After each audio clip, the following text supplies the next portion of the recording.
Most requested movie called एक था tiger. 2012 में आई YRF यानी कि यशराज फिल्म्स के यूनिवर्स की ये पहली मूवी जो कि अब एक MCU के यूनिवर्स की तरह कम्पीट करने वाली है बॉलीवुड में भी, जिनमें ऑलरेडी अभी तक वॉर आ चुकी है, पठान आ चुकी है। तो मैंने सोचा क्यों ना अब एक था टाइगर और टाइगर जिंदा है को भी इसमें ऐड कर दूं। अब हालांकि T सीरीज के गाने हैं और YRF की मूवी है तो कभी भी स्ट्राइक आकर चैनल उड़ सकता है, पर फिर भी रिस्क ले रहा हूँ। तो इसे शुरू करने से पहले ही हाथ जोड़ के रिक्वेस्ट है कि बाकी अदर चैनल्स को भी सब्सक्राइब कर लेना, इंस्टाग्राम पर फॉलो कर लेना कि अगर चैनल उड़ जाए तो नया चैनल कब बनाऊंगा और उसकी अपडेट्स कहाँ पर डालूंगा, तो इसलिए इंस्टाग्राम पर फॉलो कर लेना। यूजुअली ये सारी चीजें मैं हमेशा वीडियो के एंड में बोलता हूँ, मगर इस बार मैं श्योर हूँ कि कुछ ना कुछ गड़बड़ हो सकती है and that is the reason I am telling these thing in the beginning of this video. वही मेरा हमेशा का डायलॉग, जैसी आपकी डिमांड वैसा मेरा काम। So now without wasting any time चलिए आते हैं इस कहानी की मेन स्टोरी लाइन की तरफ, जिसकी शुरुआत में हमें दिखाया जाता है इराक का ही एक शहर जाको, जहाँ पर एक शख्स को कांच में सलमान खान यानी कि टाइगर की एक झलक दिखाई पड़ती है और उससे अपने आप को बचाने के लिए वो वहाँ की गलियों में भागने लगता है। अब जिस मूवी में सलमान भाई हो और एक्शन ना हो ऐसा तो कभी हो ही नहीं सकता। तो यहाँ पर हमें इन दोनों के ही बीच में एक अच्छा खासा चेस सीक्वेंस दिखाया जाता है। सिनेमेटोग्राफी ऑन पॉइंट है, सभी शॉट्स को बेहतरीन तरीके से फिल्माया गया है। इसी के साथ हम व्यूअर्स को ये पता चलता है कि इंडिया और पाकिस्तान के बीच की एजेंसीज यानी कि रॉ और ISI, इन दोनों में ही हमेशा कुछ ना कुछ क्लैशेस रहते हैं। अगर आसान शब्दों में बताऊं तो एक देश दूसरे देश की इंफॉर्मेशन निकलवाने के लिए अपने जासूसों का इस्तेमाल करता है। इन दोनों की ही बातों से ये पता चलता है कि ये दोनों बेसिकली रॉ एजेंट्स थे और यही टाइगर उससे कहता है कि तूने पाकिस्तान में ISI को हमारी काफी सारी इन्फॉर्मेशन सील करी है और यही रीजन है कि मुझे अब तुझे यहाँ से खत्म करना होगा। मगर उसका दोस्त कहता है कि आखिर इस गवर्नमेंट जॉब से हमें कितना ही कुछ मिल जाएगा। ये देख, एक देश में दूसरे देश की जब इन्फॉर्मेशन शेयर होती है तो कितना पैसा मिलता है। जो नोटों की गड्डी उसने टाइगर के हाथ में रखी थी वो करीब उसके 2 महीनों की सैलरी थी, जिसे वो अपनी जेब में रख लेता है। वेल व्यूअर्स को ये लगता है कि यहाँ पर टाइगर ने अपना जमीर बेच दिया है, मगर वो तो उसका एक छुपा पहलू था जहाँ पर अपनी गन को निकाल कर वो उसे शूट कर देता है। गोली की आवाज से वहाँ मौजूद आसपास के एजेंट्स भी चौकन्ना हो जाते हैं और टाइगर को अपना अगला निशाना बनाकर उसके पीछे ही पड़ जाते हैं। ISI के एजेंट्स को पता था कि रॉ का एक एजेंट यानी कि टाइगर यहाँ पर हमारे एजेंट्स के थ्रू इन्फॉर्मेशन निकलवाने की बहुत कोशिश करेगा, इसीलिए उसे मारने के लिए काफी सारे गुंडे उसके पीछे पड़ चुके थे। लेकिन भाई का स्वैग तो भाई का स्वैग, उन्होंने उड़ी एक चादर और जो जेब में पैसे डाले थे उसे उड़ाकर हर किसी को कंफ्यूज करके वहां से अपनी जान बचाकर निकल लेते हैं। लोकलाइट पीपल आकर वहां सारे नोट्स को उठाने लगते हैं और इसी बीच भाई जान गुम हो जाते हैं। जिसके बाद सीन शिफ्ट होता है न्यू दिल्ली में, जहाँ पर इस वक्त टाइगर अपने घर आ चुका था। जब वह सुबह दूध लेने के लिए बाहर आता है तो पड़ोस में खड़ी लड़कियां, औरतें, यहाँ तक की बुढ़ी आंटियां भी उसे देखकर ये सोचने लगती है कि जाता कहाँ पर है। खैर अब वापस आ गया है तो अच्छी बात है, मगर उनके हस्बैंड और उनके बॉयफ्रेंड कहते हैं कि तुम्हारा काम पर ध्यान क्यों नहीं, उसकी तरफ क्यों देख रहे हो, मुझे तो एक गुंडा लगता है, मारपीट करके आया कहीं से, तभी तो चेहरे पर लात घोसे के निशान है। जिसके बाद सलमान भाई रेडी शेडी होकर अपने काम पर निकल रहे थे तो बग्गा जी आकर उन्हें लिफ्ट देते हैं और कहते हैं कि पार्लियामेंट में वैसे भी शनाया सर 9 बजे मीटिंग रखने वाले हैं कि तुम लेट ना हो जाओ, इसलिए चलो आ जाओ, तो मैं लिफ्ट दे देता हूँ। मीटिंग में शनाया सर उन्हें बताते हैं हमारी नजर पहले से हमारी रॉ एजेंट पर थी, मगर तुम्हें उसे मारना नहीं चाहिए था। हमारी टीम आकर उसे रिट्रीव करने ही वाली थी, मगर तुमने पहले ही अपनी चाली चल दी। अगर वो जिंदा होता तो उससे हमें काफी सारी इंपॉर्टेंट इन्फॉर्मेशन मिल सकती थी। जिस पर टाइगर का कहना था कि मैंने जो किया वो अपने सेल्फ डिफेंस में किया, अगर मैं उसे जान से नहीं मारता तो वो मुझे जान से मार देता। इस मिशन की बाकी की रिपोर्ट अपने मैनेजमेंट टीम को दे देने के बाद में शनॉय सर अकेले में टाइगर से बात करते हैं और कहते हैं कि तुम 12 सालों से जॉब कर रहे हो बिना किसी छुट्टी के, चेहरे पर इतने सारे घाव लगे, जाओ जाकर आराम करो। जिस पर टाइगर का कहना था कि सर मेरी लाइफ में मेरा काम ही तो मेरे लिए सब कुछ है और चोटों का तो क्या है, वो तो 2 दिन में ठीक हो ही जाएंगी। मैं तो चाहता हूँ सर आप मुझे जल्द से जल्द अगले मिशन पर भेज दीजिए। लेकिन शनॉय सर का कहना था कि एक शर्त पर, तुम्हें मुझे अपने हाथों से बनाई गई दाल खिलानी पड़ेगी। जिसके बाद सीन शिफ्ट होता है टाइगर के घर पर। दो जाम टकराते और इसी के साथ आपस में दोनों बातचीत करते हैं। शनॉय सर का कहना था कि पिछले 12 सालों में तुमने सिर्फ और सिर्फ सरकारी पैसों पर ही काम किया है, कभी कोई घूस नहीं ली या फिर कभी किसी से कोई रिश्वतखोरी नहीं करी, तो कितने पैसे होंगे तुम्हारे अकाउंट में। जिस पर टाइगर का कहना था कि सर अभी तक करीब 23 लाख रुपए तो होंगे मेरे अकाउंट में, जो कि मेरी आगे की जिंदगी जीने के लिए काफी है। इसी के साथ शनॉय सर टाइगर से उसकी गर्लफ्रेंड के बारे में पूछते हैं तो टाइगर कहता है कि सर मेरी कोई गर्लफ्रेंड है ही नहीं, जिस भी देश में जाता हूँ किसी न किसी मिशन के चलते कोई ना कोई मेरे हाथ से टपक जाता है, या तो कभी मिशन के चलते मुझे उसे छोड़ना पड़ता है या फिर कभी वो खुद ही चले जाती है, तो लाइफ तो अकेले ही निकल रही है। क्या सर आपको कभी किसी से प्यार हुआ है। जिस पर शनॉय सर बताते हैं कि हाँ हुआ है जरूर, मगर मैंने प्यार से पहले अपने फर्ज को चुना। हालांकि रेग्रेट तो मुझे आज भी होता है, जिंदगी भर में उस गम में रहता हूँ, मगर मेरा देश मेरे लिए नंबर 1 पर था। इतने में ही शनॉय सर को ऑफिस बुला लिया जाता है एक बड़े मिशन के लिए, जहाँ पर ऑफिस में अगेन उनकी टाइगर से बातचीत होती है, जिनमें बताया जाता है कि सिर्फ इंडिया के पास में एंटी मिसाइल टेक्नोलॉजी है, यानी कि अगर कोई दूसरा देश उनके ऊपर हमला करेगा तो इंडिया अपनी इस टेक्नोलॉजी से उस मिसाइल को आसमान में ही खत्म कर सकती है। इसे बनाने में सबसे बड़ा हाथ डॉक्टर अनवर जमाल का है, जो कि दुनिया के माने हुए साइंटिस्ट में से एक हैं। फिलहाल ये आयरलैंड के किसी कॉलेज में पढ़ा रहे हैं, मगर जहाँ तक हमें पता चला है कोई ना कोई पाकिस्तानी एजेंट उनसे इस टेक्नोलॉजी को निकलवाने की कोशिश कर रहा है। तो मैं चाहता हूँ कि टाइगर इस मिशन को तुम अंजाम दो और जो ISI का एजेंट उनसे इस इन्फॉर्मेशन को निकलवाने की कोशिश कर रहा है उसे वहीं पर खत्म कर दो। इसी के साथ वो टाइगर को ये भी कहते हैं कि हमेशा तुम जहाँ पर भी जाते हो कोई ना कोई मारा जाता है, इसलिए कोशिश करना कि इस मिशन में किसी की भी जान न जाए। जिसके बाद सीन शिफ्ट होता है आयरलैंड में और यहाँ पर हम प्रोफेसर जमाल को देख पाते हैं जो कि इस वक्त यूनिवर्सिटी से अपना लेक्चर देकर साइकिल से अपने घर जा रहे थे। वो काफी ज्यादा हेल्थ कॉन्शियस थे और आलतू फालतू की चीजों पर ज्यादा ध्यान नहीं दिया करते थे, इसीलिए टाइगर ने भी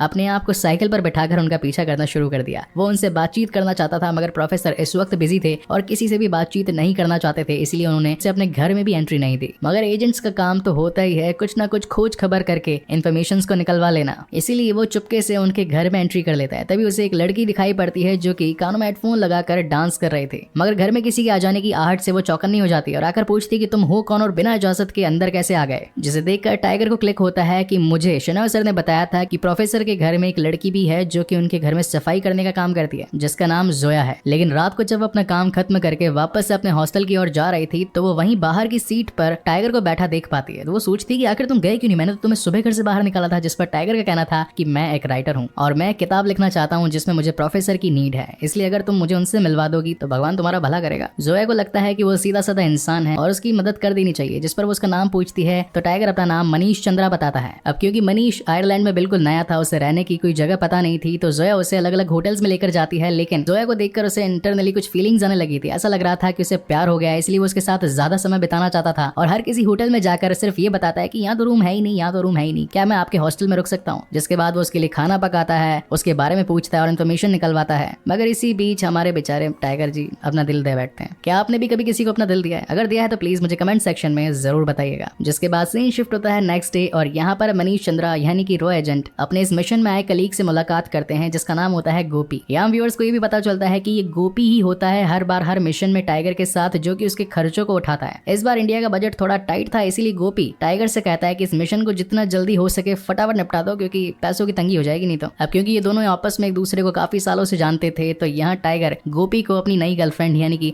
जोया के बारे में भी बताता है। लेकिन गोपी का कहना था कि इन प्यार मोहब्बत की बातों से थोड़ा दूर रहे मेरे भाई और काम पर ध्यान दे। जिसके बाद हम टाइगर को सीधा प्रोफेसर के साथ बैठा देख पाते हैं जो कि इस वक्त ये बातें कर रहे थे कि उन्हें एक नई किताब बनानी है, इसलिए वो प्रोफेसर की हेल्प चाहते हैं, जहाँ पर प्रोफेसर भी उसकी हेल्प करने के लिए तैयार हो जाता है। वहीं इस कहानी में हमें लव एंगल भी दिखाया जाता है, यानी कि मनीष चंद्रा और जोया के बीच में प्यार हो जाता है और इन दोनों की ही दूरियां करीबियों में बदलने लग जाती है और कहानी का बना हुआ फेमस सॉन्ग भी आता है सैयारा वे सैयारा। पर्सनली मुझे ये सॉन्ग बहुत ही अच्छा लगता है, आप लोगों को कैसा लगता है वो भी मुझे कमेंट सेक्शन में जरूर बताइए। Coming back to the main story, कुछ दिन निकल जाते हैं और यहाँ एक बार आयरलैंड में उसी यूनिवर्सिटी में एक बहुत ही अच्छा फंक्शन होता है जिसमें वहाँ के सभी प्रोफेसर्स और टीचर्स बैठे होते हैं, जिसमें टाइगर भी मौजूद होता है और वहीं से वो ऊपर खड़ी जोया को भी देख लेता है। मगर तभी जोया वहाँ से निकल जाती है। हालांकि उस वक्त टाइगर को ये बातें कुछ समझ नहीं आती। थोड़ी देर बाद में टाइगर को गोपी का कॉल आता है और वो उसे बताता है कि प्रोफेसर के घर में कुछ ना कुछ तो हलचल चल रही है, जरूर कोई ना कोई आईएसआई एजेंट उनके घर में जाकर उनके कंप्यूटर से उस रॉकेट मिसाइल की इन्फॉर्मेशन निकाल रहा है। तो टाइगर बिना वक्त गवाए सीधा प्रोफेसर के घर भागता है और कंप्यूटर पे बैठे उस आईएसआई एजेंट को गन पॉइंट कर लेता है। लेकिन जैसे ही वो एजेंट अपनी शक्ल दिखाता है तो सारा पानी फिर जाता है क्योंकि वो और कोई नहीं, वो शख्स होती है जोया। अब टाइगर के पास सिर्फ दो ही ऑप्शन थे, या तो वो उसे जान से मार दे या फिर उस इन्फॉर्मेशन को सीक्रेटली पीसी में से निकाल कर अपने पास सुरक्षित रख ले। इन दोनों के बीच में हार्ड कन्वर्सेशन होती है और थोड़ी देर बाद में हमें गोली चलने की आवाज आती है। जिसके बाद सीन शिफ्ट होता है इंडिया में और ये पता चलता है कि आयरलैंड में एक आईएसआई एजेंट को जान से मार दिया गया है। इस बार शनॉय सर टाइगर के अपने पुराने मिशन से काफी ज्यादा खुश थे क्योंकि अगर वो खास इन्फॉर्मेशन पाकिस्तान के हाथ लग जाती तो वो इंडिया के लिए एक बहुत बड़ा खतरा हो सकती थी। टाइगर को कांग्रेचुलेट करने के साथ साथ वो उसे एक और मिशन ऑफर करते हैं, मगर इस बार टाइगर उन्हें खुद से ही मना कर देता है और कहता है कि सर अब काम कर करके मैं थोड़ा थक चुका हूँ, थोड़ा गैप लेना चाहता हूँ, रेस्ट करना चाहता हूँ। एक काम कीजिए, आप मुझे कुछ दिनों के लिए डेस्क जॉब दे दीजिए। अपने इन 12 सालों की जर्नी में जिस इंसान ने कभी भी एक टेबल पर बैठकर काम नहीं किया था और आए दिन अपने नए मिशंस पर ध्यान दिया था, वो आज खुद से कह रहा था कि मुझे डेस्क जॉब चाहिए। इन बातों से ये साफ पता लग रहा था कि कहीं ना कहीं टाइगर का दिल टूटा है। हमेशा सर झुकाकर चलना, बस सिर्फ और सिर्फ अपने काम पर ध्यान देना, ना ही किसी से बातचीत करना और ना ही किसी नए मिशन के लिए हामी भरना, ये सब कुछ अब टाइगर की जिंदगी का एक पार्ट बन चुका था। वहीं टाइगर को अपने कलीग बग्गा जी से पता चलता है कि इस्तांबुल में यूएन की एक मीटिंग होने वाली है जहां पर सभी फॉरेन मिनिस्टर्स अपने अपने एजेंट्स के साथ आएंगे। खैर अब क्योंकि टाइगर ने एक डेस्क जॉब ले ली थी इसीलिए उसे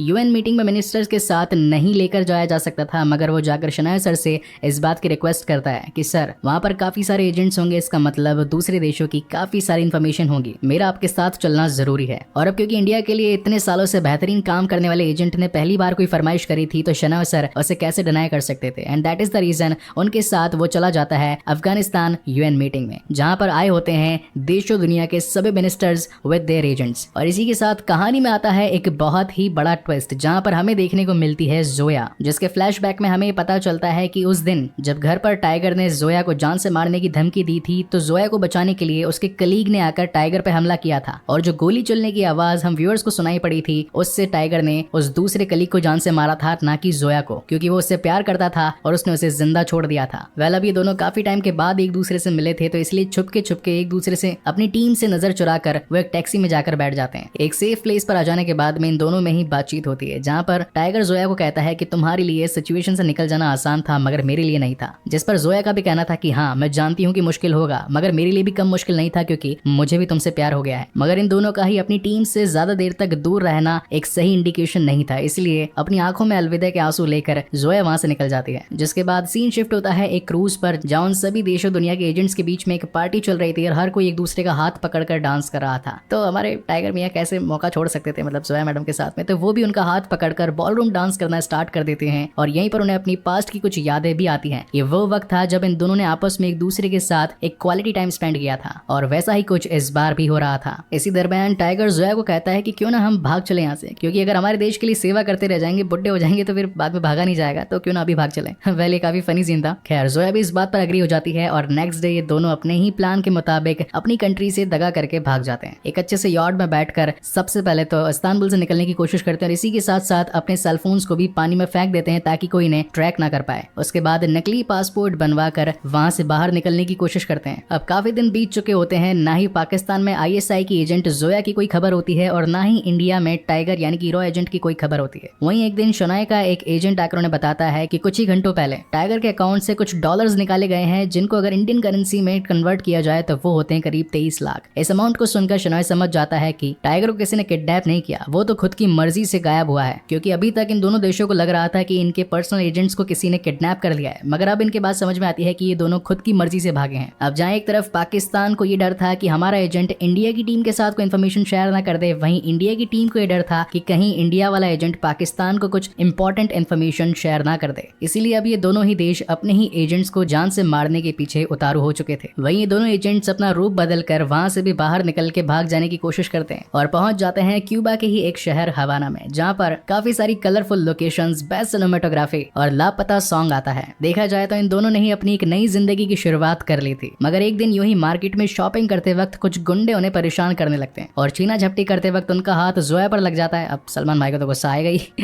तो वो उन्हें पटक पटक कर ATM में मारते हैं, मगर यही हो जाती है उनसे सबसे बड़ी गलती, क्योंकि ATM के CCTV कैमरे में उनकी इमेज कैप्चर हो चुकी थी और अब तो ये बात इंडिया और इसी के साथ पाकिस्तान तक में भी फैल चुकी थी कि हमारे एजेंट्स इस वक्त हवाना में हैं। तो इन दोनों ही कंट्रीज की टीम अपनी ही एजेंट्स को जान से मारने के पीछे लग जाती है, जहाँ पर अगेन एक बहुत अच्छा फाइटिंग सीक्वेंस दिखाया जाता है। छज्जों पे छज्जे तान कर एक दूसरे से भाग कर, कभी बंदूक से गोलियां बरसाकर तो कभी मुक्के से एक दूसरे के दांत तोड़कर ये दोनों उनसे भागने की कोशिश करते हैं, लेकिन अब क्योंकि वो लोग ज्यादा थे तो वो जोया को अपने साथ लेकर भाग जाते हैं। और यहाँ आता है कहानी का एक और बड़ा ट्विस्ट, जो इंडियन रॉ एजेंट टाइगर को पकड़ने के लिए उसके पीछे भाग रहे थे तो वहीं उल्टा टाइगर सीधा फेस टू फेस उनके सामने आ जाता है और कहता है कि मुझे बेसिकली हेल्प की नीड है। ISI एजेंट जोया के पीछे मैं लगा हुआ था इंडिया के कुछ खास इन्फॉर्मेशन जुटाने के लिए, मगर उसे उसी के पाकिस्तानी एजेंट्स उठा करके ले गए हैं। जोया हमारे लिए काफी काम की एजेंट हो सकती है, इसलिए मेरी मदद करो उसे बचाने के लिए, क्योंकि नेक्स्ट डे की फ्लाइट से वो सभी उसे पाकिस्तान लेकर जा रहे हैं। अब जहाँ पहले गोपी उसका दुश्मन बना बैठा था, वो उसका दोस्त बनकर अपनी टीम को लेकर अगले दिन पहुंच जाता है जोया को बचाने के लिए। अगेन यहाँ पर कार्स और बाइक्स का काफी बड़ा फाइटिंग सीक्वेंस और एक्शन सीन दिखाया जाता है। वेल यहाँ पर एक और तगड़ा सीन भी था जहाँ पर सलमान खान अपनी बाइक को लेकर भाग रहे थे। पहले मुझे लग रहा था कि उसमें एक ही हेडलाइट है, दूसरी खराब हो गई, लेकिन वो बाइक की डिजाइन ही वैसी थी। खैर coming back to the main story, tiger के पास में उस सिचुएशन से निकलने का खाली एक ही इंतजाम था और वो था बाय प्लेन। अब क्योंकि रॉ एजेंट है, मतलब दोनों देशों के तगड़े वाले, तो हर कुछ चलाना आता है इनको, बाइक, ट्रेन, कार, प्लेन। तो जोया मैडम प्लेन को स्टार्ट करके आगे निकलती है, जहाँ पर टाइगर का कहना था कि मैं पीछे पीछे आ रहा हूँ, और वो अपनी बाइक लेकर भागते हैं, जबकि पीछे से गोली चला देता है गोपी। हालांकि वो चाहता तो उसे जान से भी मार सकता था, यानी कि सर पे गोली चला सकता था, बट उसने उसके कंधे पर शूट किया। लेकिन अब कहानी के प्रोटैगनिस्ट है मतलब सलमान भाई, टाइगर जी, कहानी का अगला सीक्वल भी बनाना है, तो डेथ कैसे हो सकती है। तो यहाँ पर अपनी बाइक की फुल स्पीड करके टाइगर जी कूद पड़ते हैं बाइक से सीधा प्लेन में और अपने आप की जान बचाकर ये दोनों ही उस देश से हवा हवाई हो जाते हैं। जिसके बाद इन दोनों ही देशों ने साथ मिलकर किस चीज पर काम किया, सिर्फ इन एजेंट्स को पकड़ने के पीछे। अब देशों दुनिया में कई बार कई अलग अलग जगहों पर इनकी फोटोज देखी जाती है, मगर ये कभी पकड़ में नहीं आते। कहानी के एंड में हम शनॉय सर और टाइगर की बातचीत देख पाते हैं और यहाँ में फर्स्ट टाइम मूवी में टाइगर का नाम पता चलता है, जो कि था अविनाश सिंह राठौड़। शनॉय सर का कहना था कि दुश्मन से दोस्ती करना बहुत भारी पड़ेगा, जिस पर टाइगर का कहना था कि सर वो दुश्मन था या दोस्त, जब मैं उससे पहली बार मिला तब मुझे इन दोनों के बीच का फर्क नहीं पता था और जब तक फर्क पता चला तब तक प्यार हो चुका था। और सर आप ही ने तो कहा है कि आप उस अफसोस के साथ जिंदगी में जीते हुए आज तक परेशान है, तो अगर मैं भी आपकी तरह लाइफ चुनता तो मैं भी इस एज तक आते आते आप ही की तरह परेशान रहता। मगर मेरा आपसे वादा है जिस दिन देश में ISI और रॉ की जरूरत नहीं होगी हम लोग वापस लौट आएंगे। और इसी तगड़े सस्पेंस के साथ ये शानदार कहानी यहीं पर खत्म होती है। सो गाइस आपको ये वीडियो कैसा लगा प्लीज मुझे लाइक और कमेंट करके जरूर बताइएगा। और इसी के साथ साथ दो इंपॉर्टेंट चीजें जो मैं आप लोगों के साथ शेयर करना चाहता हूँ। नंबर 1, ये चैनल कभी भी उड़ सकता है क्योंकि YRF की तरह से ये मूवी बनाई गई थी, तो बाकी अदर चैनल्स को सब्सक्राइब कर लेना, इंस्टाग्राम पर फॉलो कर लेना, ताकि अगर नया चैनल बनाऊं तो वहां पर आपको इन्फॉर्मेशन मिल जाए कि नया चैनल कौन सा बनाया। And second important thing is that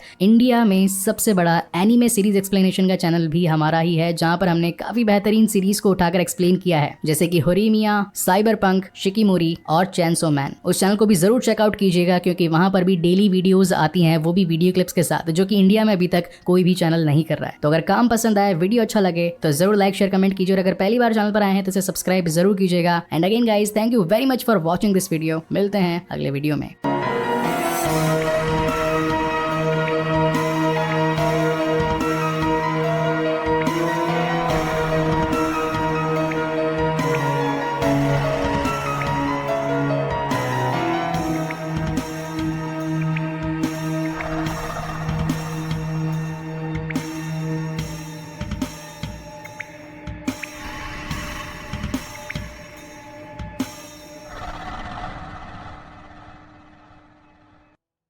most requested movie called एक था टाइगर 2012 में आई YRF यानी कि यशराज फिल्म्स के यूनिवर्स की ये पहली मूवी जो कि अब एक MCU के यूनिवर्स की तरह compete करने वाली है बॉलीवुड में भी, जिनमें ऑलरेडी अभी तक वॉर आ चुकी है, पठान आ चुकी है, तो मैंने सोचा क्यों ना अब एक था टाइगर और टाइगर जिंदा है को भी इसमें ऐड कर दूं। अब हालांकि T सीरीज के गाने हैं और YRF की मूवी है तो कभी भी स्ट्राइक आकर चैनल उड़ सकता है, पर फिर भी रिस्क ले रहा हूँ। तो इसे शुरू करने से पहले ही हाथ जोड़ के रिक्वेस्ट है कि बाकी अदर चैनल्स को भी सब्सक्राइब कर लेना, इंस्टाग्राम पर फॉलो कर लेना कि अगर चैनल उड़ जाए तो नया चैनल कब बनाऊंगा और उसकी अपडेट्स कहां पर डालूंगा, तो इसलिए इंस्टाग्राम पर फॉलो कर लेना। यूजुअली ये सारी चीजें मैं हमेशा वीडियो के एंड में बोलता हूं, मगर इस बार मैं श्योर हूं कि कुछ ना कुछ गड़बड़ हो सकती है and that is the reason I am telling these thing in the beginning of this video. वही मेरा हमेशा का डायलॉग, जैसी आपकी डिमांड वैसा मेरा काम। So now without wasting any time चलिए आते हैं इस कहानी की मेन स्टोरी लाइन की तरफ, जिसकी शुरुआत में हमें दिखाया जाता है इराक का ही एक शहर जाको, जहां पर एक शख्स को कांच में सलमान खान यानी कि टाइगर की एक झलक दिखाई पड़ती है और उससे अपने आप को बचाने के लिए वो वहां की गलियों में भागने लगता है। अब जिस मूवी में सलमान भाई हो और एक्शन ना हो ऐसा तो कभी हो ही नहीं सकता, तो यहाँ पर हमें इन दोनों के ही बीच में एक अच्छा खासा चेस सीक्वेंस दिखाया जाता है। सिनेमेटोग्राफी ऑन पॉइंट है, सभी शॉट्स को बेहतरीन तरीके से फिल्माया गया है। इसी के साथ हम व्यूअर्स को ये पता चलता है कि इंडिया और पाकिस्तान के बीच की एजेंसीज यानी कि रॉ और ISI, इन दोनों में ही हमेशा कुछ ना कुछ क्लैशेस रहते हैं। अगर आसान शब्दों में बताऊं तो एक देश दूसरे देश की इंफॉर्मेशन निकलवाने के लिए अपने जासूसों का इस्तेमाल करता है। इन दोनों की ही बातों से ये पता चलता है कि ये दोनों बेसिकली रॉ एजेंट्स थे और यही टाइगर उससे कहता है कि तूने पाकिस्तान में ISI को हमारी काफी सारी इंफॉर्मेशन सेल करी है और यही रीजन है कि मुझे अब तुझे यहाँ से खत्म करना होगा। मगर उसका दोस्त कहता है कि आखिर इस गवर्नमेंट जॉब से हमें कितना ही कुछ मिल जाएगा, ये देख एक देश में दूसरे देश की जब इन्फॉर्मेशन शेयर होती है तो कितना पैसा मिलता है। जो नोटों की गड्डी उसने टाइगर के हाथ में रखी थी वो करीब उसके 2 महीनों की सैलरी थी, जिसे वो अपनी जेब में रख लेता है। वेल व्यूअर्स को ये लगता है कि यहाँ पर टाइगर ने अपना जमीर बेच दिया है, मगर वो तो उसका एक छुपा पहलू था जहाँ पर अपनी गन को निकाल कर वो उसे शूट कर देता है। गोली की आवाज से वहाँ मौजूद आसपास के एजेंट्स भी चौकन्ना हो जाते हैं और टाइगर को अपना अगला निशाना बनाकर उसके पीछे ही पड़ जाते हैं। ISI के एजेंट्स को पता था कि रॉ का एक एजेंट यानी कि टाइगर यहाँ पर हमारे एजेंट्स के थ्रू इन्फॉर्मेशन निकलवाने की बहुत कोशिश करेगा, इसीलिए उसे मारने के लिए काफी सारे गुंडे उसके पीछे पड़ चुके थे। लेकिन भाई का स्वैग तो भाई का स्वैग, उन्होंने उड़ी एक चादर और जो जेब में पैसे डाले थे उसे उड़ाकर हर किसी को कंफ्यूज करके वहां से अपनी जान बचाकर निकल लेते हैं। लोकलाइट पीपल आकर वहां सारे नोट्स को उठाने लगते हैं और इसी बीच भाई जान गुम हो जाते हैं। जिसके बाद सीन शिफ्ट होता है न्यू दिल्ली में, जहाँ पर इस वक्त टाइगर अपने घर आ चुका था। जब वह सुबह दूध लेने के लिए बाहर आता है तो पड़ोस में खड़ी लड़कियां, औरतें, यहाँ तक की बुढ़ी आंटियां भी उसे देखकर ये सोचने लगती है कि जाता कहाँ पर है। खैर अब वापस आ गया है तो अच्छी बात है, मगर उनके हस्बैंड और उनके बॉयफ्रेंड कहते हैं कि तुम्हारा काम पर ध्यान क्यों नहीं, उसकी तरफ क्यों देख रहे हो, मुझे तो एक गुंडा लगता है, मारपीट करके आया कहीं से, तभी तो चेहरे पर लात घोसे के निशान है। जिसके बाद सलमान भाई रेडी शेडी होकर अपने काम पर निकल रहे थे तो बग्गा जी आकर उन्हें लिफ्ट देते हैं और कहते हैं कि पार्लियामेंट में वैसे भी शनाया सर 9 बजे मीटिंग रखने वाले हैं कि तुम लेट ना हो जाओ, इसलिए चलो आ जाओ, तुम्हें लिफ्ट दे देता हूँ। मीटिंग में शनाया सर उन्हें बताते हैं हमारी नजर पहले से हमारी रॉ एजेंट पर थी, मगर तुम्हें उसे मारना नहीं चाहिए था, हमारी टीम आकर उसे रिट्रीव करने ही वाली थी, मगर तुमने तुमने पहले ही अपनी चाली चल दी। अगर वो जिंदा होता तो उससे हमें काफी सारी इंपॉर्टेंट इन्फॉर्मेशन मिल सकती थी। जिस पर टाइगर का कहना था कि मैंने जो किया वो अपने सेल्फ डिफेंस में किया, अगर मैं उसे जान से नहीं मारता तो वो मुझे जान से मार देता। इस मिशन की बाकी की रिपोर्ट अपने मैनेजमेंट टीम को दे देने के बाद में शनॉय सर अकेले में टाइगर से बात करते हैं और कहते हैं कि तुम 12 सालों से जॉब कर रहे हो बिना किसी छुट्टी के, चेहरे पर इतने सारे घाव लगे, जाओ जाकर आराम करो। जिस पर टाइगर का कहना था कि सर मेरी लाइफ में मेरा काम ही तो मेरे लिए सब कुछ है, और चोटों का तो क्या है, वो तो 2 दिन में ठीक हो ही जाएंगी। मैं तो चाहता हूँ सर आप मुझे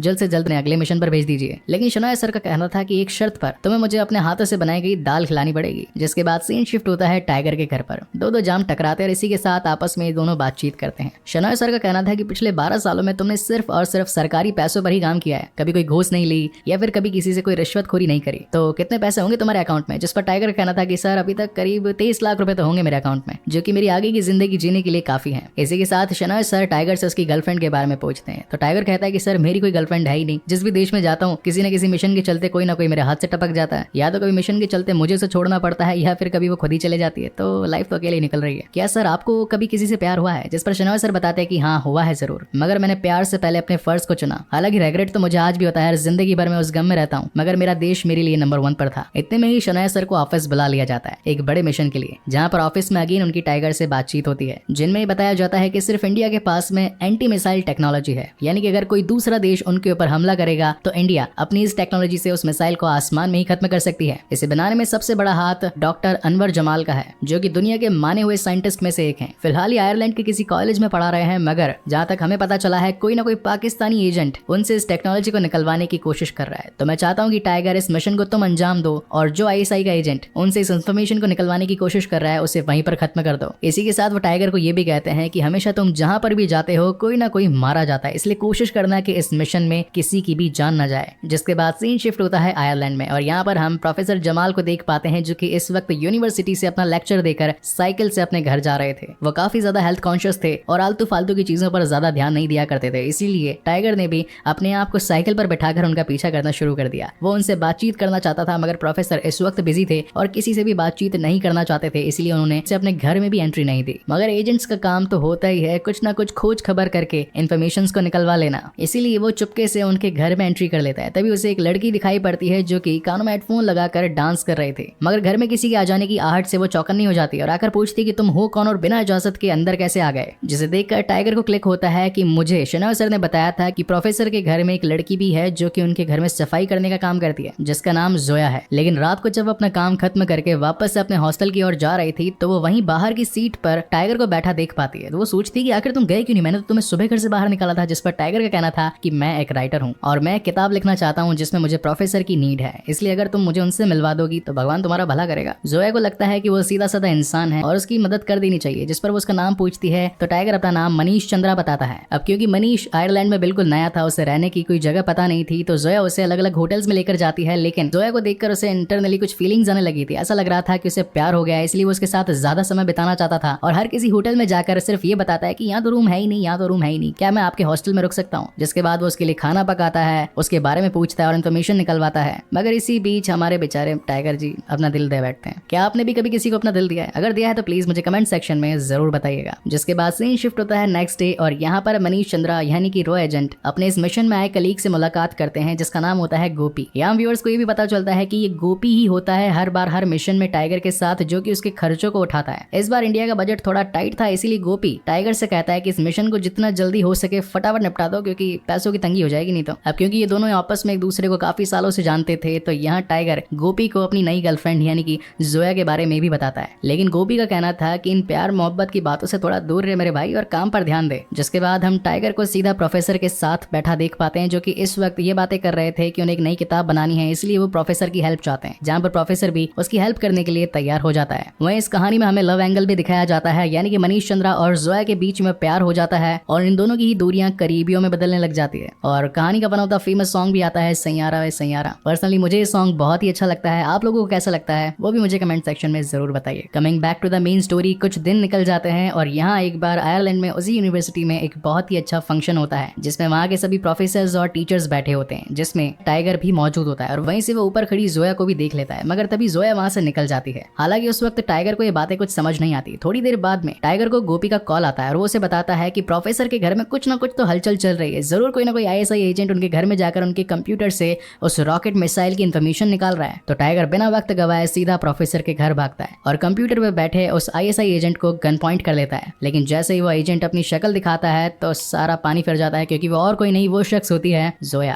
अब टाइगर के पास सिर्फ दो ही ऑप्शन थे, या तो वो उसे जान से मार दे या फिर उस इन्फॉर्मेशन को सीक्रेटली पीसी में से निकाल कर अपने पास सुरक्षित रख ले। इन दोनों के बीच में हार्ड कन्वर्सेशन होती है और थोड़ी देर बाद में हमें गोली चलने की आवाज आती है, जिसके बाद सीन शिफ्ट होता है इंडिया में और ये पता चलता है कि आयरलैंड में एक आईएसआई एजेंट को जान से मार दिया गया है। इस बार शनॉय सर टाइगर के अपने पुराने मिशन से काफी ज्यादा खुश थे, क्योंकि अगर वो खास इन्फॉर्मेशन पाकिस्तान के हाथ लग जाती तो वो इंडिया के लिए एक बहुत बड़ा खतरा हो सकती थी। टाइगर को कांग्रेचुलेट करने के साथ साथ वो उसे एक और मिशन ऑफर करते हैं, मगर इस बार टाइगर उन्हें खुद से ही मना कर देता है और कहता है कि सर अब काम कर करके मैं थोड़ा थक चुका हूँ, थोड़ा गैप लेना चाहता हूँ, रेस्ट करना चाहता हूँ। एक काम कीजिए, आप मुझे कुछ दिनों के लिए डेस्क जॉब दे दीजिए। अपने इन 12 सालों की जर्नी में जिस इंसान ने कभी भी एक टेबल पर बैठकर काम नहीं किया था और आए दिन अपने नए मिशंस पर ध्यान दिया था, वो आज खुद से कह रहा था कि मुझे डेस्क जॉब चाहिए। इन बातों से ये साफ पता लग रहा था कि कहीं ना कहीं टाइगर का दिल टूटा है। हमेशा सर झुकाकर चलना, बस सिर्फ और सिर्फ अपने काम पर ध्यान देना, ना ही किसी से बातचीत करना और ना ही किसी नए मिशन के लिए हामी भरना, ये सब कुछ अब टाइगर की जिंदगी का एक पार्ट बन चुका था। वहीं टाइगर को अपने कलीग बग्गा जी से पता चलता है कि इस्तांबुल में यूएन की एक मीटिंग होने वाली है, जहां पर सभी फॉरेन मिनिस्टर्स अपने अपने एजेंट्स के साथ आएंगे। खैर अब क्योंकि टाइगर ने एक डेस्क जॉब ले ली थी, इसीलिए उसे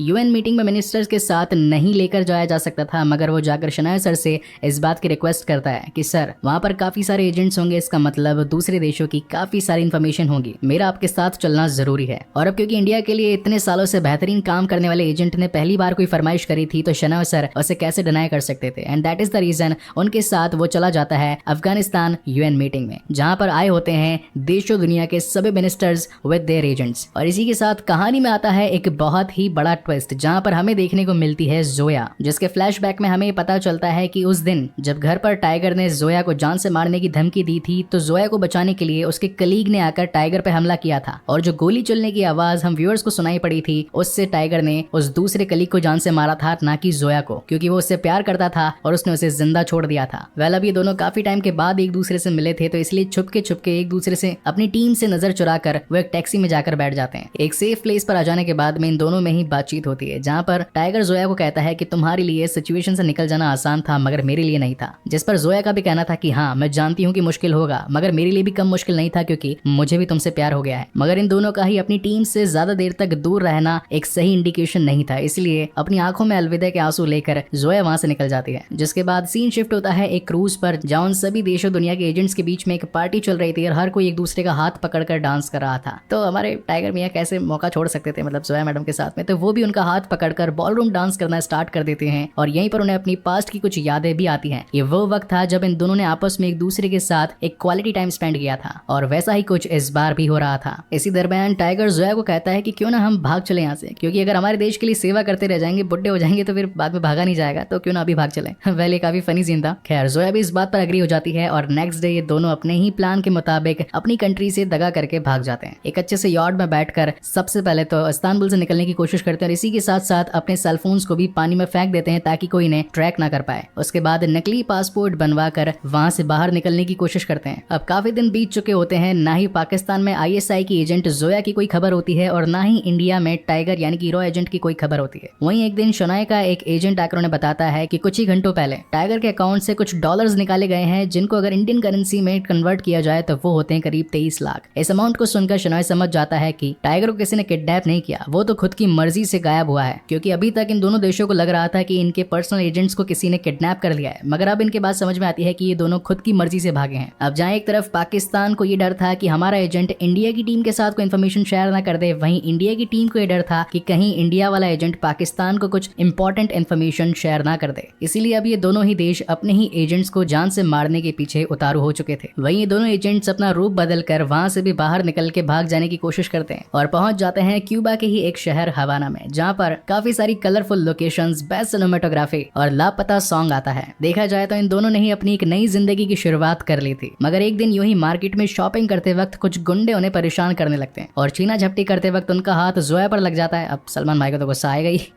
तो वो उन्हें पटक पटक कर एटीएम में मारते हैं। मगर यही हो जाती है उनसे सबसे बड़ी गलती, क्योंकि एटीएम के सीसीटीवी कैमरे में उनकी इमेज कैप्चर हो चुकी थी। और अब तो ये बात इंडिया और इसी के साथ पाकिस्तान तक में भी फैल चुकी थी कि हमारे एजेंट्स इस वक्त हवाना में हैं। तो इन दोनों ही कंट्रीज की टीम अपनी एजेंट्स को जान से मारने के पीछे लग जाती है, जहां पर अगेन एक बहुत अच्छा फाइटिंग सीक्वेंस दिखाया जाता है। छज्जों पे छज्जे तान कर एक दूसरे से भागकर, कभी बंदूक से गोलियां बरसाकर तो कभी मुक्के से एक दूसरे के दांत तोड़कर ये दोनों उनसे भागने की कोशिश करते हैं। लेकिन अब क्योंकि वो लोग ज्यादा थे तो वो जोया को अपने साथ लेकर भाग जाते हैं। और यहाँ आता है कहानी का एक और बड़ा ट्विस्ट। जो इंडियन रॉ एजेंट टाइगर को पकड़ने के लिए उसके पीछे भाग रहे थे, तो वहीं उल्टा टाइगर सीधा फेस टू फेस उनके सामने आ जाता है और कहता है कि मुझे बेसिकली हेल्प की नीड है। आईएसआई एजेंट जोया के पीछे मैं लगा हुआ था इंडिया के कुछ खास इन्फॉर्मेशन जुटाने के लिए, मगर उसे उसी के पाकिस्तानी एजेंट्स उठा करके ले गए हैं। जोया हमारे लिए काफी काम की एजेंट हो सकती है, इसलिए मेरी मदद करो उसे बचाने के लिए, क्योंकि नेक्स्ट डे की फ्लाइट से वो सभी उसे पाकिस्तान लेकर जा रहे हैं। अब जहाँ पहले गोपी उसका दुश्मन बना बैठा था, वो उसका दोस्त बनकर अपनी टीम को लेकर अगले दिन पहुंच जाता है जोया को बचाने के लिए। अगेन यहाँ पर कार्स और बाइक्स का काफी बड़ा फाइटिंग सीक्वेंस और एक्शन सीन दिखाया जाता है। वेल यहाँ पर एक और तगड़ा सीन भी था, जहाँ पर सलमान खान अपनी बाइक को लेकर भाग रहे थे। पहले मुझे लग रहा था कि उसमें एक ही हेडलाइट है, दूसरी खराब हो गई, लेकिन वो बाइक की डिजाइन ही वैसी थी। खैर, coming back to the main story, tiger के पास में उस सिचुएशन से निकलने का खाली एक ही इंतजाम था और वो था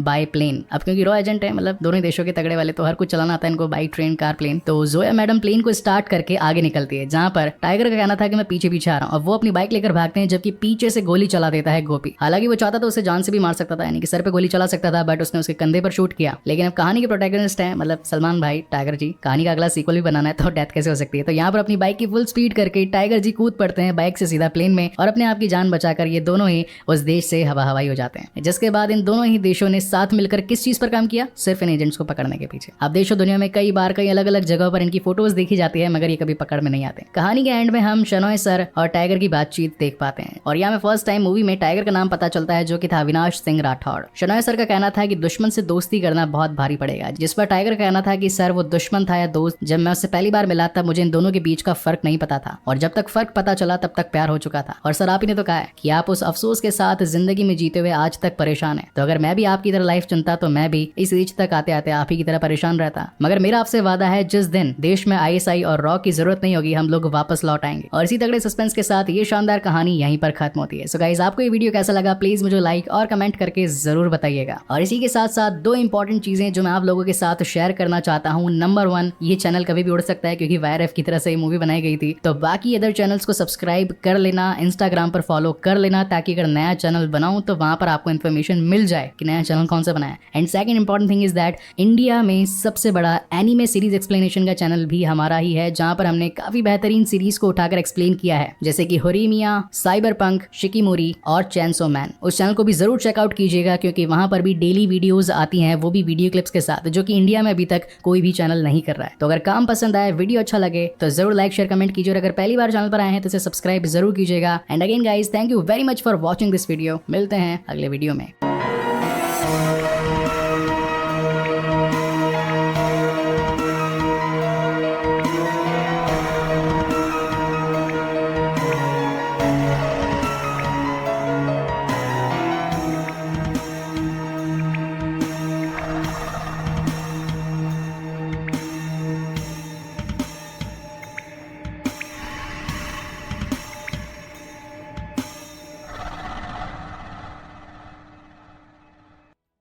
मोस्ट रिक्वेस्टेड मूवी कॉल्ड एक था टाइगर 2012 में आई YRF यानी कि यशराज फिल्म्स के यूनिवर्स की ये पहली मूवी, जो कि अब एक MCU के यूनिवर्स की तरह compete करने वाली है बॉलीवुड में भी, जिनमें ऑलरेडी अभी तक वॉर आ चुकी है, पठान आ चुकी है। तो मैंने सोचा क्यों ना अब एक था टाइगर और टाइगर जिंदा है को भी इसमें ऐड कर दूं। अब हालांकि टी सीरीज के गाने हैं और YRF की मूवी है, तो कभी भी स्ट्राइक आकर चैनल उड़ सकता है, पर फिर भी रिस्क ले रहा हूँ। तो इसे शुरू करने से पहले ही हाथ जोड़ के रिक्वेस्ट है कि बाकी अदर चैनल्स को भी सब्सक्राइब कर लेना, इंस्टाग्राम पर फॉलो कर लेना, कि अगर चैनल उड़ जाए तो नया चैनल कब बनाऊंगा और उसकी अपडेट्स कहां पर डालूंगा, तो इसलिए इंस्टाग्राम पर फॉलो कर लेना। यूजुअली ये सारी चीजें मैं हमेशा वीडियो के एंड में बोलता हूं, मगर इस बार मैं श्योर हूं कि कुछ ना कुछ गड़बड़ हो सकती है, and that is the reason I am telling these thing in the beginning of this video. वही मेरा हमेशा का डायलॉग, जैसी आपकी डिमांड वैसा मेरा काम। So now without wasting any time चलिए आते हैं इस कहानी की मेन स्टोरी लाइन की तरफ, जिसकी शुरुआत में हमें दिखाया जाता है इराक का ही एक शहर जाको, जहाँ पर एक शख्स को कांच में सलमान खान यानी कि टाइगर की एक झलक दिखाई पड़ती है, और उससे अपने आप को बचाने के लिए वो वहाँ की गलियों में भागने लगता है। अब जिस मूवी में सलमान भाई हो और एक्शन ना हो ऐसा तो कभी हो ही नहीं सकता। तो यहाँ पर हमें इन दोनों के ही बीच में एक अच्छा खासा चेस सीक्वेंस दिखाया जाता है। सिनेमेटोग्राफी ऑन पॉइंट है, सभी शॉट्स को बेहतरीन तरीके से फिल्माया गया है। इसी के साथ हम व्यूअर्स को ये पता चलता है कि इंडिया और पाकिस्तान के बीच की एजेंसीज यानी कि रॉ और ISI इन दोनों में ही हमेशा कुछ ना कुछ क्लैशेस रहते हैं। अगर आसान शब्दों में बताऊं तो एक देश दूसरे देश की इंफॉर्मेशन निकलवाने के लिए अपने जासूसों का इस्तेमाल करता है। इन दोनों की ही बातों से ये पता चलता है कि ये दोनों बेसिकली रॉ एजेंट्स थे और यही टाइगर उसे कहता है कि तूने पाकिस्तान में ISI को हमारी काफी सारी इंफॉर्मेशन सील करी है और यही रीजन है कि मुझे अब तुझे यहाँ से खत्म करना होगा। मगर उसका दोस्त कहता है कि आखिर इस गवर्नमेंट जॉब से हमें कितना ही कुछ मिल जाएगा। ये देख, एक देश में दूसरे देश की जब इन्फॉर्मेशन शेयर होती है तो कितना पैसा मिलता है। जो नोटों की गड्डी उसने टाइगर के हाथ में रखी थी वो करीब उसके 2 महीनों की सैलरी थी जिसे वो अपनी जेब में रख लेता है। वेल, व्यूअर्स को ये लगता है कि यहाँ पर टाइगर ने अपना जमीर बेच दिया है, मगर वो तो उसका एक छुपा पहलू था जहाँ पर अपनी गन को निकाल कर वो उसे शूट कर देता है। गोली की आवाज से वहाँ मौजूद आसपास के एजेंट्स भी चौकन्ना हो जाते हैं और टाइगर को अपना अगला निशाना बनाकर उसके पीछे ही पड़ जाते हैं। ISI के एजेंट्स को पता था कि रॉ का एक एजेंट यानी कि टाइगर यहाँ पर हमारे एजेंट्स के थ्रू इन्फॉर्मेशन निकलवाने की बहुत कोशिश करेगा, इसीलिए उसे मारने के लिए काफी सारे गुंडे उसके पीछे पड़ चुके थे। लेकिन भाई का स्वैग तो भाई का स्वैग, उन्होंने उड़ी एक चादर और जो जेब में पैसे डाले थे उसे उड़ाकर हर किसी को कंफ्यूज करके वहां से अपनी जान बचाकर निकल लेते हैं। लोकलाइट पीपल आकर वहां सारे नोट्स को उठाने लगते हैं और इसी बीच भाई जान गुम हो जाते हैं। जिसके बाद सीन शिफ्ट होता है न्यू दिल्ली में, जहाँ पर इस वक्त टाइगर अपने घर आ चुका था। जब वह सुबह दूध लेने के लिए बाहर आता है तो पड़ोस में खड़ी लड़कियां, औरतें, यहाँ तक की बुढ़ी आंटियां भी उसे देखकर ये सोचने लगती है कि जाता कहाँ पर है। खैर, अब वापस आ गया है तो अच्छी बात है, मगर उनके हस्बैंड और उनके बॉयफ्रेंड कहते हैं कि तुम्हारा काम पर ध्यान क्यों नहीं, उसकी तरफ क्यों देख रहे हो, मुझे तो एक गुंडा लगता है, मारपीट करके आया कहीं से, तभी तो चेहरे पर लात घोसे के निशान है। जिसके बाद सलमान भाई रेडी शेडी होकर अपने काम पर निकल रहे थे तो बग्गा जी आकर उन्हें लिफ्ट देते हैं और कहते हैं कि पार्लियामेंट में वैसे भी शनाया सर 9 बजे मीटिंग रखने वाले हैं कि तुम लेट ना हो जाओ, इसलिए चलो आ जाओ, तुम्हें लिफ्ट दे देता हूँ। मीटिंग में शनाया सर उन्हें बताते हैं हमारी नजर पहले से ही हमारी रॉ एजेंट पर थी, मगर तुम्हें उसे मारना नहीं चाहिए था। हमारी टीम आकर उसे रिट्रीव करने ही वाली थी, मगर तुमने पहले ही अपनी चाली चल दी। अगर वो जिंदा होता तो उससे हमें काफी सारी इंपॉर्टेंट इन्फॉर्मेशन मिल सकती थी। जिस पर टाइगर का कहना था कि मैंने जो किया वो अपने सेल्फ डिफेंस में किया, अगर मैं उसे जान से नहीं मारता तो वो मुझे जान से मार देता। इस मिशन की बाकी की रिपोर्ट अपने मैनेजमेंट टीम को दे देने के बाद में शनॉय सर अकेले में टाइगर से बात करते हैं और कहते हैं कि तुम 12 सालों से जॉब कर रहे हो बिना किसी छुट्टी के, चेहरे पर इतने सारे घाव लगे, जाओ जाकर आराम करो। जिस पर टाइगर का कहना था कि सर मेरी लाइफ में मेरा काम ही तो मेरे लिए सब कुछ है और चोटों का तो क्या है, वो तो 2 दिन में ठीक हो ही जाएंगी। मैं तो चाहता हूँ सर आप मुझे जल्द से जल्द अगले मिशन पर भेज दीजिए। लेकिन शनाया सर का कहना था कि एक शर्त पर, तुम्हें मुझे अपने हाथों से बनाई गई दाल खिलानी पड़ेगी। जिसके बाद सीन शिफ्ट होता है टाइगर के घर पर। दो जाम टकराते हैं और इसी के साथ आपस में दोनों बातचीत करते हैं। शनाया सर का कहना था कि पिछले 12 सालों में तुमने सिर्फ और सिर्फ सरकारी पैसों पर ही काम किया है, कभी कोई घूस नहीं ली या फिर कभी किसी से कोई रिश्वतखोरी नहीं करी, तो कितने पैसे होंगे तुम्हारे अकाउंट में। जिस पर टाइगर का कहना था कि सर अभी तक करीब 23 लाख रुपए तो होंगे मेरे अकाउंट में, जो कि मेरी आगे की जिंदगी जीने के लिए काफी है। इसी के साथ शनाया सर टाइगर से उसकी गर्लफ्रेंड के बारे में पूछते हैं तो टाइगर कहता है कि सर मेरी कोई गर्लफ्रेंड है ही नहीं, जिस भी देश में जाता हूँ किसी न किसी मिशन के चलते कोई ना कोई मेरे हाथ से टपक जाता है, या तो कभी मिशन के चलते मुझे उसे छोड़ना पड़ता है या फिर कभी वो खुद ही चले जाती है, तो लाइफ तो अकेले ही निकल रही है। क्या सर आपको कभी किसी से प्यार हुआ है। जिस पर शनाया सर बताते हैं कि हाँ हुआ है जरूर, मगर मैंने प्यार से पहले अपने फर्ज को चुना। हालांकि रेग्रेट तो मुझे आज भी होता है, जिंदगी भर में उस गम में रहता हूँ, मगर मेरा देश मेरे लिए नंबर 1 पर था। इतने में ही शनाया सर को ऑफिस बुला लिया जाता है एक बड़े मिशन के लिए, जहाँ पर ऑफिस में अगेन उनकी टाइगर से बातचीत होती है, जिनमें बताया जाता है कि सिर्फ इंडिया के पास में एंटी मिसाइल टेक्नोलॉजी है, यानी कि अगर कोई दूसरा देश उनके ऊपर हमला करेगा तो इंडिया अपनी इस टेक्नोलॉजी से उस मिसाइल को आसमान में ही खत्म कर सकती है। इसे बनाने में सबसे बड़ा हाथ डॉक्टर अनवर जमाल का है, जो कि दुनिया के माने हुए साइंटिस्ट में से एक हैं। फिलहाल ये आयरलैंड के किसी कॉलेज में पढ़ा रहे हैं, मगर जहाँ तक हमें पता चला है कोई ना कोई पाकिस्तानी एजेंट उनसे इस टेक्नोलॉजी को निकलवाने की कोशिश कर रहा है। तो मैं चाहता हूँ कि टाइगर इस मिशन को तुम अंजाम दो और जो ISI का एजेंट उनसे इस इंफॉर्मेशन को निकलवाने की कोशिश कर रहा है उसे वहीं पर खत्म कर दो। इसी के साथ वो टाइगर को ये भी कहते हैं कि हमेशा तुम जहाँ पर भी जाते हो कोई ना कोई मारा जाता है, इसलिए कोशिश करना कि इस मिशन में किसी की भी जान न जाए। जिसके बाद सीन शिफ्ट होता है आयरलैंड में और यहाँ पर हम प्रोफेसर जमाल को देख पाते हैं, जो कि इस वक्त यूनिवर्सिटी से अपना लेक्चर देकर साइकिल से अपने घर जा रहे थे। वो काफी ज्यादा हेल्थ कॉन्शियस थे और आलतू फालतू की चीजों पर ज्यादा ध्यान नहीं दिया करते थे, इसीलिए टाइगर ने भी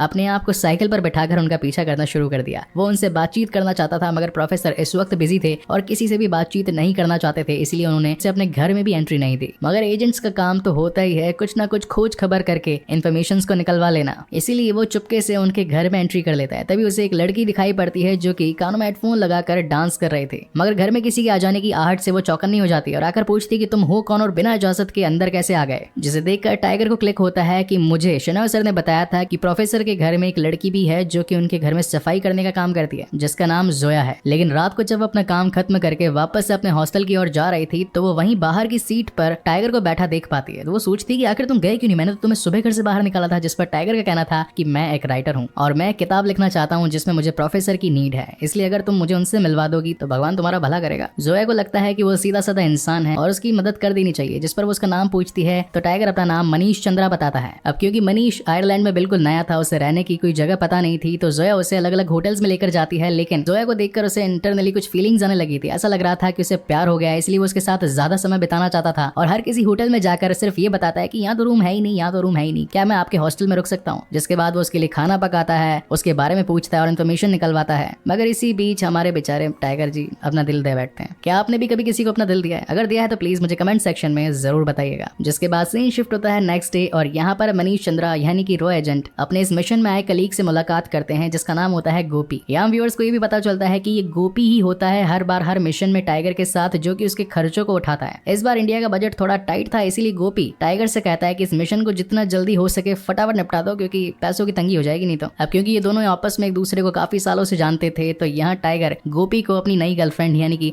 जोया के बारे में भी बताता है। लेकिन गोपी का कहना था कि इन प्यार मोहब्बत की बातों से थोड़ा दूर रहे मेरे भाई और काम पर ध्यान दे। जिसके बाद हम टाइगर को सीधा प्रोफेसर के साथ बैठा देख पाते हैं, जो कि इस वक्त ये बातें कर रहे थे कि उन्हें एक नई किताब बनानी है, इसलिए वो प्रोफेसर की हेल्प चाहते हैं, जहाँ पर प्रोफेसर भी उसकी हेल्प करने के लिए तैयार हो जाता है। वहीं इस कहानी में हमें लव एंगल भी दिखाया जाता है, यानी कि मनीष चंद्रा और जोया के बीच में प्यार हो जाता है और इन दोनों की ही दूरियां करीबियों में बदलने लग जाती है। और कहानी का बना हुआ फेमस सॉन्ग भी आता है, सैयारा वे सैयारा। पर्सनली मुझे ये सॉन्ग बहुत ही अच्छा लगता है, आप लोगों को कैसा लगता है वो भी मुझे कमेंट सेक्शन में जरूर बताइए। Coming back to the main story, कुछ दिन निकल जाते हैं और यहाँ एक बार आयरलैंड में उसी यूनिवर्सिटी में एक बहुत ही अच्छा फंक्शन होता है, जिसमें वहाँ के सभी प्रोफेसर्स और टीचर्स बैठे होते हैं, जिसमें टाइगर भी मौजूद होता है और वहीं से वो ऊपर खड़ी जोया को भी देख लेता है। मगर तभी जोया वहाँ से निकल जाती है। हालांकि उस वक्त टाइगर को ये बातें कुछ समझ नहीं आती। थोड़ी देर बाद में टाइगर को गोपी का कॉल आता है और वो उसे बताता है कि प्रोफेसर के घर में कुछ ना कुछ तो हलचल चल रही है, जरूर कोई ना कोई आईएसआई एजेंट उनके घर में जाकर उनके कंप्यूटर से उस रॉकेट मिसाइल की इन्फॉर्मेशन निकाल रहा है। तो टाइगर बिना वक्त गवाए सीधा प्रोफेसर के घर भागता है और कंप्यूटर पे बैठे उस आईएसआई एजेंट को गन पॉइंट कर लेता है। लेकिन जैसे ही वो एजेंट अपनी शक्ल दिखाता है तो सारा पानी फिर जाता है, क्योंकि वो और कोई नहीं, वो शख्स होती है जोया।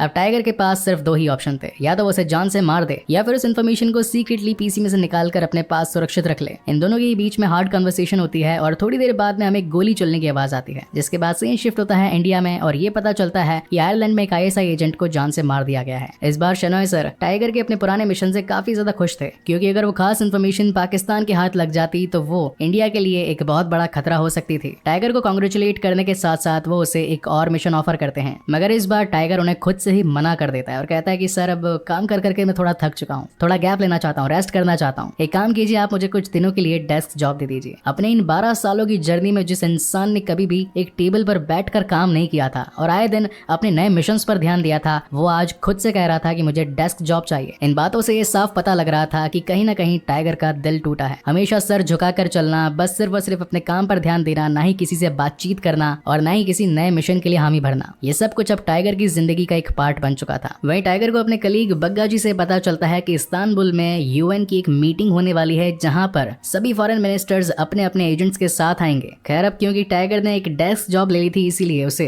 यूएन मीटिंग में मिनिस्टर्स के साथ नहीं लेकर जाया जा सकता था, मगर वो जाकर शनाया सर से इस बात की रिक्वेस्ट करता है कि सर वहां पर काफी सारे एजेंट्स होंगे, इसका मतलब दूसरे देशों की काफी सारी इन्फॉर्मेशन होगी, मेरा आपके साथ चलना जरूरी है। और अब क्योंकि इंडिया के लिए इतने सालों से बेहतरीन काम करने वाले एजेंट ने पहली बार कोई फरमाइश करी थी, तो शनाया सर उसे कैसे डिनाई कर सकते थे। And that is the reason उनके साथ वो चला जाता है अफगानिस्तान यूएन मीटिंग में, जहां पर आए होते हैं देशों दुनिया के सभी मिनिस्टर्स विद देयर एजेंट्स। और इसी के साथ कहानी में आता है एक बहुत ही बड़ा ट्विस्ट, जहां पर हमें देखने को मिलती है जोया, जिसके फ्लैशबैक में हमें पता चलता है कि उस दिन जब घर पर टाइगर ने जोया को जान से मारने की धमकी दी थी, तो जोया को बचाने के लिए उसके कलीग ने आकर टाइगर पे हमला किया था और जो गोली चलने की आवाज हम व्यूअर्स को सुनाई पड़ी थी, उससे टाइगर ने उस दूसरे कलीग को जान से मारा था, ना कि जोया को, क्योंकि वो उससे प्यार करता था और उसने उसे जिंदा छोड़ दिया था। वेल अब ये दोनों काफी टाइम के बाद एक दूसरे से मिले थे, तो इसलिए छुपके छुपके एक दूसरे से अपनी टीम से नजर चुराकर वो एक टैक्सी में जाकर बैठ जाते हैं। एक सेफ प्लेस पर आ जाने के बाद में इन दोनों में ही बातचीत होती है, जहां पर टाइगर जोया को कहता है कि तुम्हारे लिए सिचुएशन से निकल जाना आसान था, मगर मेरे लिए नहीं था। जिस पर जोया का भी कहना था कि हाँ मैं जानती हूँ कि मुश्किल होगा, मगर मेरे लिए भी कम मुश्किल नहीं था, क्योंकि मुझे भी तुमसे प्यार हो गया है। मगर इन दोनों का ही अपनी टीम से ज्यादा देर तक दूर रहना एक सही इंडिकेशन नहीं था, इसलिए अपनी आंखों में अलविदा के आंसू लेकर जोया वहां से निकल जाती है। जिसके बाद सीन शिफ्ट होता है एक क्रूज पर, जहां उन सभी देशों दुनिया के एजेंट्स के बीच में एक पार्टी चल रही थी और हर कोई एक दूसरे का हाथ पकड़कर डांस कर रहा था। तो हमारे टाइगर मियां कैसे मौका छोड़ सकते थे, मतलब जोया मैडम के साथ में, तो वो भी उनका हाथ पकड़कर बॉलरूम डांस करना स्टार्ट कर देते हैं और यहीं पर उन्हें अपनी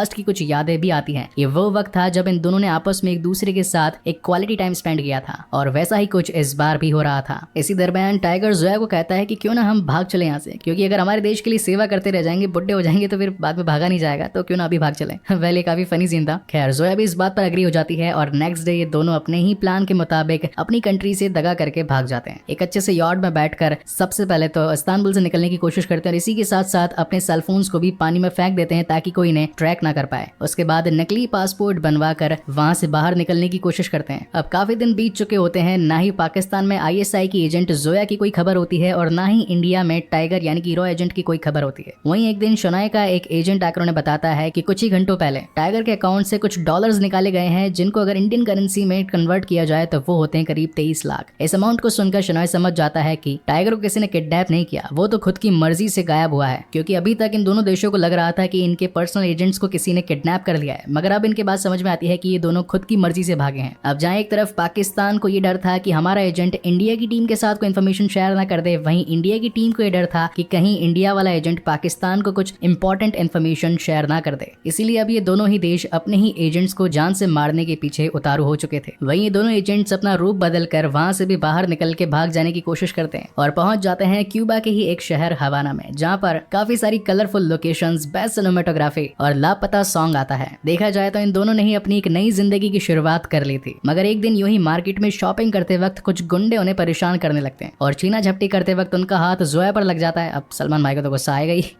तो वो उन्हें पटक पटक कर ATM में मारते हैं, मगर यही हो जाती है उनसे सबसे बड़ी गलती, क्योंकि ATM के CCTV कैमरे में उनकी इमेज कैप्चर हो चुकी थी और अब तो ये बात इंडिया और इसी के साथ पाकिस्तान तक में भी फैल चुकी थी कि हमारे एजेंट्स इस वक्त हवाना में हैं। तो इन दोनों ही कंट्रीज की टीम अपनी एजेंट्स को जान से मारने के पीछे लग जाती है, जहां पर अगेन एक बहुत अच्छा फाइटिंग सीक्वेंस दिखाया जाता है। छज्जों पे छज्जे तान कर एक दूसरे से भाग कर, कभी बंदूक से गोलियां बरसाकर तो कभी मुक्के से एक दूसरे के दांत तोड़कर ये दोनों उनसे भागने की कोशिश करते हैं। लेकिन अब क्योंकि वो लोग ज्यादा थे तो वो जोया को अपने साथ लेकर भाग जाते हैं। और यहाँ आता है कहानी का एक और बड़ा ट्विस्ट। जो इंडियन रॉ एजेंट टाइगर को पकड़ने के लिए उसके पीछे भाग रहे थे, तो वहीं उल्टा टाइगर सीधा फेस टू फेस उनके सामने आ जाता है और कहता है कि मुझे बेसिकली हेल्प की नीड है। ISI एजेंट जोया के पीछे मैं लगा हुआ था इंडिया के कुछ खास इन्फॉर्मेशन जुटाने के लिए, मगर उसे उसी के पाकिस्तानी एजेंट्स उठा करके ले गए हैं। जोया हमारे लिए काफी काम की एजेंट हो सकती है, इसलिए मेरी मदद करो उसे बचाने के लिए, क्योंकि नेक्स्ट डे की फ्लाइट से वो सभी उसे पाकिस्तान लेकर जा रहे हैं। अब जहाँ पहले गोपी उसका दुश्मन बना बैठा था, वो उसका दोस्त बनकर अपनी टीम को लेकर अगले दिन पहुंच जाता है जोया को बचाने के लिए। अगेन यहाँ पर कार्स और बाइक्स का काफी बड़ा फाइटिंग सीक्वेंस और एक्शन सीन दिखाया जाता है। वेल यहाँ पर एक और तगड़ा सीन भी था, जहाँ पर सलमान खान अपनी बाइक को लेकर भाग रहे थे। पहले मुझे लग रहा था कि उसमें एक ही हेडलाइट है, दूसरी खराब हो गई, लेकिन वो बाइक की डिजाइन ही वैसी थी। खैर coming back to the main story, tiger के पास में उस सिचुएशन से निकलने का खाली एक ही इंतजाम था और वो था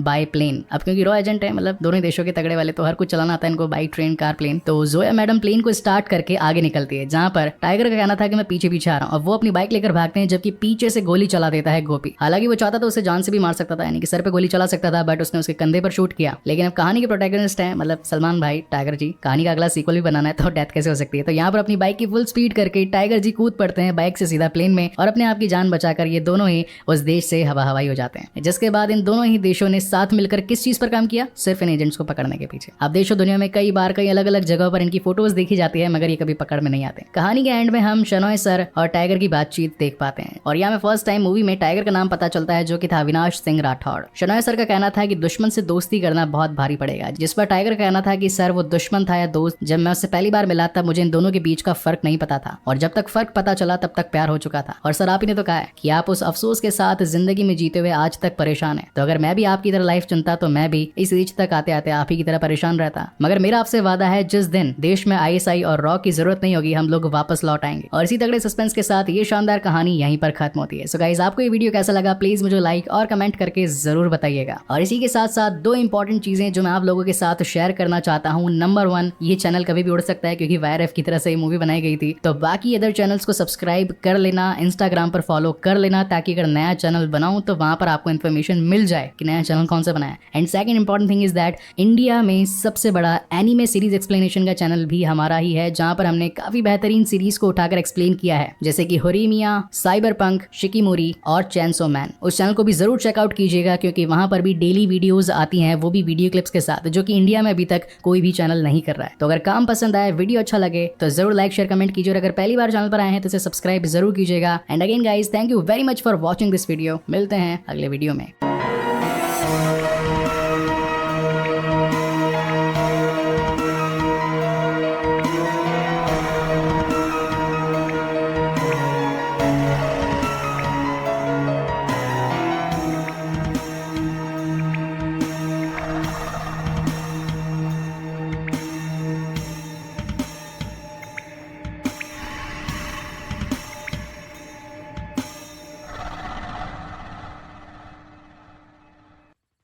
मोस्ट रिक्वेस्टेड मूवी कॉल्ड एक था टाइगर। 2012 में आई YRF यानी कि यशराज फिल्म्स के यूनिवर्स की ये पहली मूवी जो कि अब एक MCU के यूनिवर्स की तरह कम्पीट करने वाली है बॉलीवुड में भी, जिनमें ऑलरेडी अभी तक वॉर आ चुकी है, पठान आ चुकी है। तो मैंने सोचा क्यों ना अब एक था टाइगर और टाइगर जिंदा है को भी इसमें ऐड कर दूं। अब हालांकि T सीरीज के गाने हैं और YRF की मूवी है तो कभी भी स्ट्राइक आकर चैनल उड़ सकता है, पर फिर भी रिस्क ले रहा हूँ। तो इसे शुरू करने से पहले हाथ जोड़ के रिक्वेस्ट है कि बाकी अदर चैनल्स को भी सब्सक्राइब कर लेना, इंस्टाग्राम पर फॉलो कर लेना कि अगर चैनल उड़ जाए तो नया चैनल कब बनाऊंगा और उसकी अपडेट्स कहाँ पर डालूंगा, तो इसलिए इंस्टाग्राम पर फॉलो कर लेना। यूजुअली ये सारी चीजें मैं हमेशा वीडियो के एंड में बोलता हूँ, मगर इस बार मैं श्योर हूँ कि कुछ ना कुछ गड़बड़ हो सकती है and that is the reason I am telling these thing in the beginning of this video. वही मेरा हमेशा का डायलॉग, जैसी आपकी डिमांड वैसा मेरा काम। So now without wasting any time चलिए आते हैं इस कहानी की मेन स्टोरी लाइन की तरफ, जिसकी शुरुआत में हमें दिखाया जाता है इराक का ही एक शहर जाको, जहाँ पर एक शख्स को कांच में सलमान खान यानी कि टाइगर की एक झलक दिखाई पड़ती है और उससे अपने आप को बचाने के लिए वो वहाँ की गलियों में भागने लगता है। अब जिस मूवी में सलमान भाई हो और एक्शन ना हो ऐसा तो कभी हो ही नहीं सकता, तो यहाँ पर हमें इन दोनों के ही बीच में एक अच्छा खासा चेस सीक्वेंस दिखाया जाता है। सिनेमेटोग्राफी ऑन पॉइंट है, सभी शॉट्स को बेहतरीन तरीके से फिल्माया गया है। इसी के साथ हम व्यूअर्स को ये पता चलता है कि इंडिया और पाकिस्तान के बीच की एजेंसीज यानी कि रॉ और ISI, इन दोनों में ही हमेशा कुछ ना कुछ क्लैशेस रहते हैं। अगर आसान शब्दों में बताऊं तो एक देश दूसरे देश की इंफॉर्मेशन निकलवाने के लिए अपने जासूसों का इस्तेमाल करता है। इन दोनों की ही बातों से ये पता चलता है कि ये दोनों बेसिकली रॉ एजेंट्स थे और यही टाइगर उसे कहता है कि तूने पाकिस्तान में ISI को हमारी काफी सारी इंफॉर्मेशन सील करी है और यही रीजन है कि मुझे अब तुझे यहाँ से खत्म करना होगा। मगर उसका दोस्त कहता है कि आखिर इस गवर्नमेंट जॉब से हमें कितना ही कुछ मिल जाएगा, ये देख एक देश में दूसरे देश की जब इन्फॉर्मेशन शेयर होती है तो कितना पैसा मिलता है। जो नोटों की गड्डी उसने टाइगर के हाथ में रखी थी वो करीब उसके 2 महीनों की सैलरी थी, जिसे वो अपनी जेब में रख लेता है। वेल व्यूअर्स को ये लगता है कि यहाँ पर टाइगर ने अपना जमीर बेच दिया है, मगर वो तो उसका एक छुपा पहलू था जहाँ पर अपनी गन को निकाल कर वो उसे शूट कर देता है। गोली की आवाज से वहाँ मौजूद आसपास के एजेंट्स भी चौकन्ना हो जाते हैं और टाइगर को अपना अगला निशाना बनाकर उसके पीछे ही पड़ जाते हैं। ISI के एजेंट्स को पता था कि रॉ का एक एजेंट यानी कि टाइगर यहाँ पर हमारे एजेंट्स के थ्रू इन्फॉर्मेशन निकलवाने की बहुत कोशिश करेगा, इसलिए उसे मारने के लिए काफी सारे गुंडे उसके पीछे पड़ चुके थे। लेकिन भाई का स्वैग तो भाई का स्वैग, उन्होंने उड़ी एक चादर और जो जेब में पैसे डाले थे उसे उड़ाकर हर किसी को कंफ्यूज करके वहां से अपनी जान बचाकर निकल लेते हैं। लोकलाइट पीपल आकर वहां सारे नोट्स को उठाने लगते हैं और इसी बीच भाई जान गुम हो जाते हैं। जिसके बाद सीन शिफ्ट होता है न्यू दिल्ली में, जहाँ पर इस वक्त टाइगर अपने घर आ चुका था। जब वह सुबह दूध लेने के लिए बाहर आता है तो पड़ोस में खड़ी लड़कियां, औरतें, यहाँ तक की बुढ़ी आंटियां भी उसे देखकर ये सोचने लगती है कि जाता कहाँ पर है। खैर अब वापस आ गया है तो अच्छी बात है, मगर उनके हस्बैंड और उनके बॉयफ्रेंड कहते हैं कि तुम्हारा काम पर ध्यान क्यों नहीं, उसकी तरफ क्यों देख रहे हो, मुझे तो एक गुंडा लगता है, मारपीट करके आया कहीं से, तभी तो चेहरे पर लात घोसे के निशान है। जिसके बाद सलमान भाई रेडी शेडी होकर अपने काम पर निकल रहे थे तो बग्गा जी आकर उन्हें लिफ्ट देते हैं और कहते हैं कि पार्लियामेंट में वैसे भी शनाया सर 9 बजे मीटिंग रखने वाले हैं कि तुम लेट ना हो जाओ, इसलिए चलो आ जाओ, तुम्हें लिफ्ट दे देता हूँ। मीटिंग में शनाया सर उन्हें बताते हैं हमारी नजर पहले से हमारी रॉ एजेंट पर थी, मगर तुम्हें उसे मारना नहीं चाहिए था, हमारी टीम आकर उसे रिट्रीव करने ही वाली थी, मगर तुमने पहले ही अपनी चाली चल दी। अगर वो जिंदा होता तो उससे हमें काफी सारी इंपॉर्टेंट इन्फॉर्मेशन मिल सकती थी। जिस पर टाइगर का कहना था कि मैंने जो किया वो अपने सेल्फ डिफेंस में किया, अगर मैं उसे जान से नहीं मारता तो वो मुझे जान से मार देता। इस मिशन की बाकी की रिपोर्ट अपने मैनेजमेंट टीम को दे देने के बाद में शनॉय सर अकेले में टाइगर से बात करते हैं और कहते हैं कि तुम 12 सालों से जॉब कर रहे हो बिना किसी छुट्टी के, चेहरे पर इतने सारे घाव लगे, जाओ जाकर आराम करो। जिस पर टाइगर का कहना था कि सर मेरी लाइफ में मेरा काम ही तो मेरे लिए सब कुछ है और चोटों का तो क्या है, वो तो 2 दिन में ठीक हो ही जाएंगी। मैं तो चाहता हूँ सर आप मुझे जल्द से जल्द अगले मिशन पर भेज दीजिए। लेकिन शनाया सर का कहना था कि एक शर्त पर, तुम्हें मुझे अपने हाथों से बनाई गई दाल खिलानी पड़ेगी। जिसके बाद सीन शिफ्ट होता है टाइगर के घर पर। दो जाम टकराते हैं और इसी के साथ आपस में दोनों बातचीत करते हैं। शनाया सर का कहना था कि पिछले 12 सालों में तुमने सिर्फ और सिर्फ सरकारी पैसों पर ही काम किया है, कभी कोई घूस नहीं ली या फिर कभी किसी से कोई रिश्वतखोरी नहीं करी, तो कितने पैसे होंगे तुम्हारे अकाउंट में। जिस पर टाइगर का कहना था कि सर अभी तक करीब 23 लाख रुपए तो होंगे मेरे अकाउंट में, जो कि मेरी आगे की जिंदगी जीने के लिए काफी है। इसी के साथ शनाया सर टाइगर से उसकी गर्लफ्रेंड के बारे में पूछते हैं तो टाइगर कहता है कि सर मेरी कोई गर्लफ्रेंड है ही नहीं, जिस भी देश में जाता हूँ किसी न किसी मिशन के चलते कोई ना कोई मेरे हाथ से टपक जाता है, या तो कभी मिशन के चलते मुझे उसे छोड़ना पड़ता है या फिर कभी वो खुद ही चले जाती है, तो लाइफ तो अकेले निकल रही है। क्या सर आपको कभी किसी से प्यार हुआ है। जिस पर शनाया सर बताते हैं कि हाँ हुआ है जरूर, मगर मैंने प्यार से पहले अपने फर्ज को चुना। हालांकि रेग्रेट तो मुझे आज भी होता है, जिंदगी भर में उस गम में रहता हूँ, मगर मेरा देश मेरे लिए नंबर 1 पर था। इतने में ही शनाया सर को ऑफिस बुला लिया जाता है एक बड़े मिशन के लिए, जहाँ पर ऑफिस में अगेन उनकी टाइगर से बातचीत होती है, जिनमें बताया जाता है कि सिर्फ इंडिया के पास में एंटी मिसाइल टेक्नोलॉजी है, यानी कि अगर कोई दूसरा देश उनके ऊपर हमला करेगा तो इंडिया अपनी इस टेक्नोलॉजी से उस मिसाइल को आसमान में ही खत्म कर सकती है। इसे बनाने में सबसे बड़ा हाथ डॉक्टर अनवर जमाल का है, जो कि दुनिया के माने हुए साइंटिस्ट में से एक हैं। फिलहाल ये आयरलैंड के किसी कॉलेज में पढ़ा रहे हैं, मगर जहाँ तक हमें पता चला है कोई ना कोई पाकिस्तानी एजेंट उनसे इस टेक्नोलॉजी को निकलवाने की कोशिश कर रहा है। तो मैं चाहता हूँ कि टाइगर इस मिशन को तुम अंजाम दो और जो ISI का एजेंट उनसे इस इंफॉर्मेशन को निकलवाने की कोशिश कर रहा है उसे वहीं पर खत्म कर दो। इसी के साथ वो टाइगर को ये भी कहते हैं कि हमेशा तुम जहाँ पर भी जाते हो कोई ना कोई मारा जाता है, इसलिए कोशिश करना कि इस मिशन में किसी की भी जान न जाए। जिसके बाद सीन शिफ्ट होता है आयरलैंड में और यहाँ पर हम प्रोफेसर जमाल को देख पाते हैं जो कि इस वक्त यूनिवर्सिटी से अपना लेक्चर देकर साइकिल से अपने घर जा रहे थे। वो काफी ज्यादा हेल्थ कॉन्शियस थे और आलतू फालतू की चीजों पर ज्यादा ध्यान नहीं दिया करते थे, इसीलिए टाइगर ने भी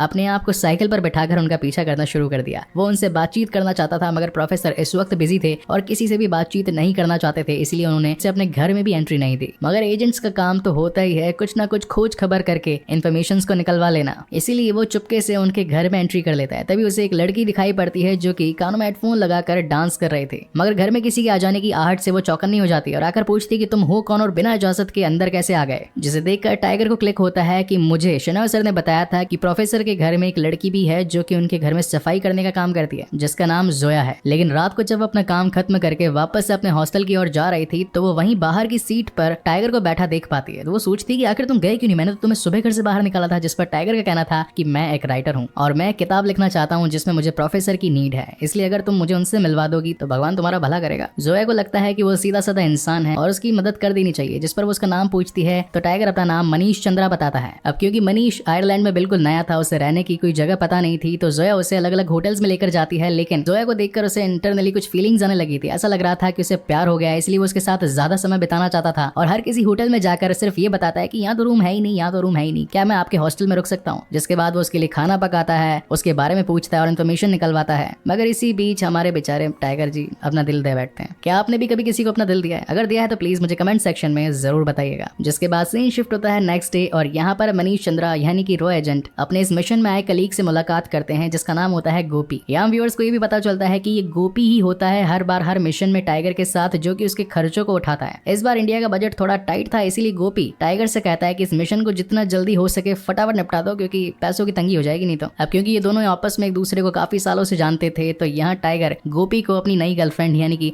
जोया के बारे में भी बताता है। लेकिन गोपी का कहना था कि इन प्यार मोहब्बत की बातों से थोड़ा दूर रहे मेरे भाई और काम पर ध्यान दे। जिसके बाद हम टाइगर को सीधा प्रोफेसर के साथ बैठा देख पाते हैं जो कि इस वक्त ये बातें कर रहे थे कि उन्हें एक नई किताब बनानी है, इसलिए वो प्रोफेसर की हेल्प चाहते हैं, जहाँ पर प्रोफेसर भी उसकी हेल्प करने के लिए तैयार हो जाता है। वहीं इस कहानी में हमें लव एंगल भी दिखाया जाता है, यानी कि मनीष चंद्रा और जोया के बीच में प्यार हो जाता है और इन दोनों की ही दूरियां करीबियों में बदलने लग जाती है और कहानी का बना हुआ फेमस सॉन्ग भी आता है सैयारा वे सैयारा। पर्सनली मुझे ये सॉन्ग बहुत ही अच्छा लगता है, आप लोगों को कैसा लगता है वो भी मुझे कमेंट सेक्शन में जरूर बताइए। Coming back to the main story, कुछ दिन निकल जाते हैं और यहाँ एक बार आयरलैंड में उसी यूनिवर्सिटी में एक बहुत ही अच्छा फंक्शन होता है जिसमें वहाँ के सभी प्रोफेसर्स और टीचर्स बैठे होते हैं, जिसमें टाइगर भी मौजूद होता है और वहीं से वो ऊपर खड़ी जोया को भी देख लेता है। मगर तभी जोया वहाँ से निकल जाती है। हालांकि उस वक्त टाइगर को ये बातें कुछ समझ नहीं आती। थोड़ी देर बाद में टाइगर को गोपी का कॉल आता है और वो उसे बताता है कि प्रोफेसर के घर में कुछ ना कुछ तो हलचल चल रही है, जरूर कोई ना कोई आईएसआई एजेंट उनके घर में जाकर उनके कंप्यूटर से उस रॉकेट मिसाइल की इन्फॉर्मेशन निकाल रहा है। तो टाइगर बिना वक्त गवाए सीधा प्रोफेसर के घर भागता है और कंप्यूटर पे बैठे उस आईएसआई एजेंट को गन पॉइंट कर लेता है। लेकिन जैसे ही वो एजेंट अपनी शक्ल दिखाता है तो सारा पानी फिर जाता है क्योंकि वो और कोई नहीं, वो शख्स होती है जोया। अब टाइगर के पास सिर्फ दो ही ऑप्शन थे, या तो वो उसे जान से मार दे या फिर उस इन्फॉर्मेशन को सीक्रेटली पीसी में से निकाल कर अपने पास सुरक्षित रख ले। इन दोनों के बीच में हार्ड कन्वर्सेशन होती है और थोड़ी देर बाद में हमें गोली चलने की आवाज आती है। जिसके बाद सीन शिफ्ट होता है इंडिया में और ये पता चलता है कि आयरलैंड में एक आईएसआई एजेंट को जान से मार दिया गया है। इस बार शेनॉय सर टाइगर के अपने पुराने मिशन से काफी ज्यादा खुश थे क्योंकि अगर वो खास इन्फॉर्मेशन पाकिस्तान के हाथ लग जाती तो वो इंडिया के लिए एक बहुत बड़ा खतरा हो सकती थी। टाइगर को कांग्रेचुलेट करने के साथ साथ वो उसे एक और मिशन ऑफर करते हैं, मगर इस बार टाइगर उन्हें खुद से ही मना कर देता है और कहता है कि सर अब काम कर करके मैं थोड़ा थक चुका हूँ, थोड़ा गैप लेना चाहता हूँ, रेस्ट करना चाहता हूँ। एक काम कीजिए, आप मुझे कुछ दिनों के लिए डेस्क जॉब दे दीजिए। अपने इन 12 सालों की जर्नी में जिस इंसान ने कभी भी एक टेबल पर बैठकर काम नहीं किया था और आए दिन अपने नए मिशन पर ध्यान दिया था, वो आज खुद से कह रहा था कि मुझे डेस्क जॉब चाहिए। इन बातों से ये साफ पता लग रहा था कि कहीं ना कहीं टाइगर का दिल टूटा है। हमेशा सर झुकाकर चलना, बस सिर्फ और सिर्फ अपने काम पर ध्यान देना, ना ही किसी से बातचीत करना और ना ही किसी नए मिशन के लिए हामी भरना, ये सब कुछ अब टाइगर की जिंदगी का एक पार्ट बन चुका था। वहीं टाइगर को अपने कलीग बग्गा जी से पता चलता है कि इस्तांबुल में यूएन की एक मीटिंग होने वाली है जहां पर सभी फॉरेन मिनिस्टर्स अपने अपने एजेंट्स के साथ आएंगे। खैर अब क्योंकि टाइगर ने एक डेस्क जॉब ले ली थी इसीलिए उसे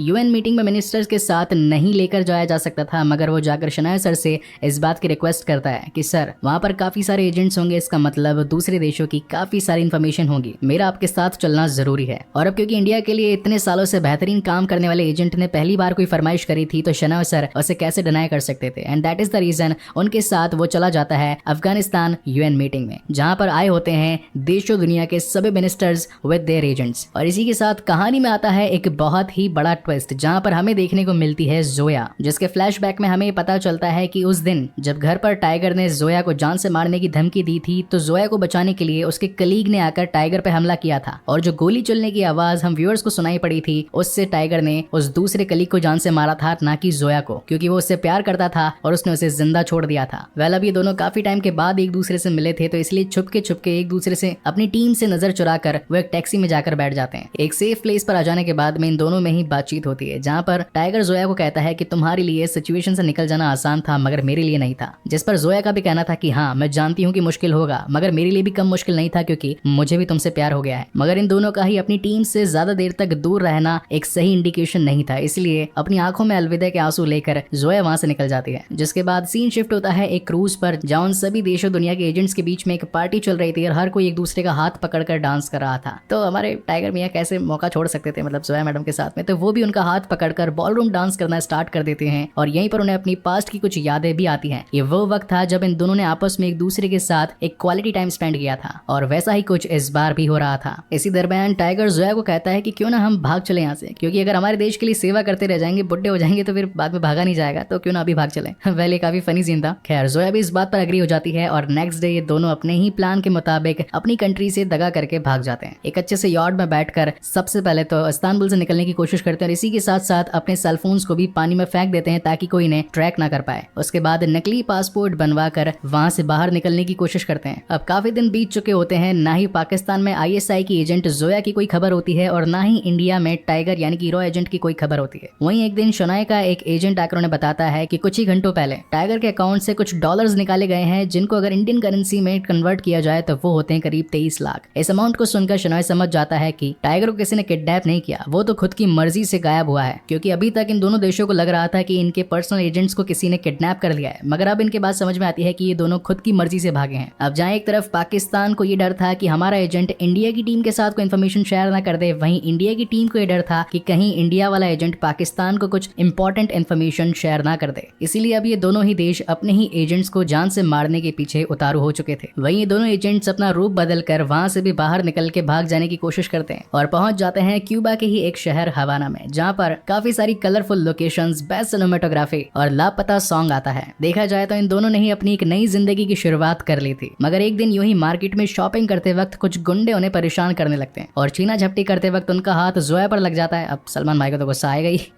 तो वो उन्हें पटक पटक कर ATM में मारते हैं, मगर यही हो जाती है उनसे सबसे बड़ी गलती, क्योंकि ATM के CCTV कैमरे में उनकी इमेज कैप्चर हो चुकी थी और अब तो ये बात इंडिया और इसी के साथ पाकिस्तान तक में भी फैल चुकी थी कि हमारे एजेंट्स इस वक्त हवाना में हैं। तो इन दोनों ही कंट्रीज की टीम अपनी एजेंट्स को जान से मारने के पीछे लग जाती है, जहाँ पर अगेन एक बहुत अच्छा फाइटिंग सीक्वेंस दिखाया जाता है। छज्जों पे छज्जे तान कर एक दूसरे से भाग कर, कभी बंदूक से गोलियां बरसाकर तो कभी मुक्के से एक दूसरे के दांत तोड़कर ये दोनों उनसे भागने की कोशिश करते हैं, लेकिन अब क्योंकि वो लोग ज्यादा थे तो वो जोया को अपने साथ लेकर भाग जाते हैं। और यहाँ आता है कहानी का एक और बड़ा ट्विस्ट, जो इंडियन रॉ एजेंट टाइगर को पकड़ने के लिए उसके पीछे भाग रहे थे, तो वहीं उल्टा टाइगर सीधा फेस टू फेस उनके सामने आ जाता है और कहता है कि मुझे बेसिकली हेल्प की नीड है। ISI एजेंट जोया के पीछे मैं लगा हुआ था इंडिया के कुछ खास इन्फॉर्मेशन जुटाने के लिए, मगर उसे उसी के पाकिस्तानी एजेंट्स उठा करके ले गए हैं। जोया हमारे लिए काफी काम की एजेंट हो सकती है, इसलिए मेरी मदद करो उसे बचाने के लिए, क्योंकि नेक्स्ट डे की फ्लाइट से वो सभी उसे पाकिस्तान लेकर जा रहे हैं। अब जहाँ पहले गोपी उसका दुश्मन बना बैठा था, वो उसका दोस्त बनकर अपनी टीम को लेकर अगले दिन पहुंच जाता है जोया को बचाने के लिए। अगेन यहाँ पर कार्स और बाइक्स का काफी बड़ा फाइटिंग सीक्वेंस और एक्शन सीन दिखाया जाता है। वेल यहाँ पर एक और तगड़ा सीन भी था, जहाँ पर सलमान खान अपनी बाइक को लेकर भाग रहे थे। पहले मुझे लग रहा था कि उसमें एक ही हेडलाइट है, दूसरी खराब हो गई, लेकिन वो बाइक की डिजाइन ही वैसी थी। खैर coming back to the main story, tiger के पास में उस सिचुएशन से निकलने का खाली एक ही इंतजाम था और वो था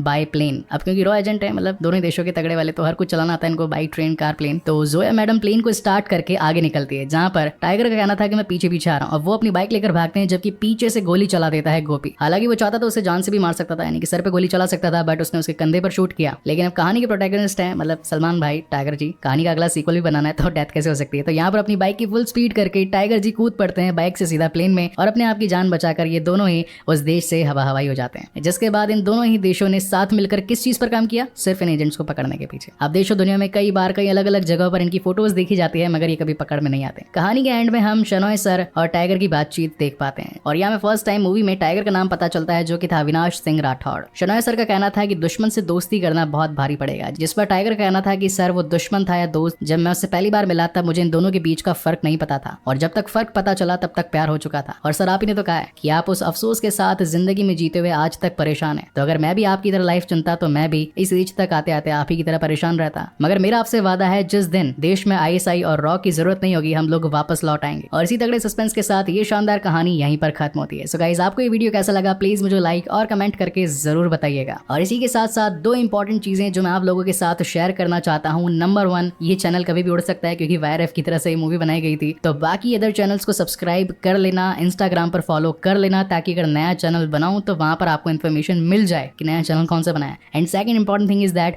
इंडिया में सबसे बड़ा एनीमे सीरीज एक्सप्लेनेशन का चैनल भी हमारा ही है, जहां पर हमने काफी बेहतरीन सीरीज को उठाकर एक्सप्लेन किया है, जैसे कि होरीमिया, साइबरपंक, शिकिमोरी और चैनसो मैन। उस चैनल को भी जरूर चेकआउट कीजिएगा क्योंकि वहां पर भी डेली वीडियोस आती हैं, वो भी वीडियो क्लिप्स के साथ, जो कि इंडिया में अभी तक कोई भी चैनल नहीं कर रहा है। तो अगर काम पसंद आए, वीडियो अच्छा लगे तो जरूर लाइक शेयर कमेंट कीजिए और अगर पहली बार चैनल पर आए हैं तो इसे सब्सक्राइब जरूर कीजिएगा। And again guys thank you very much for watching this video. मिलते हैं अगले वीडियो में।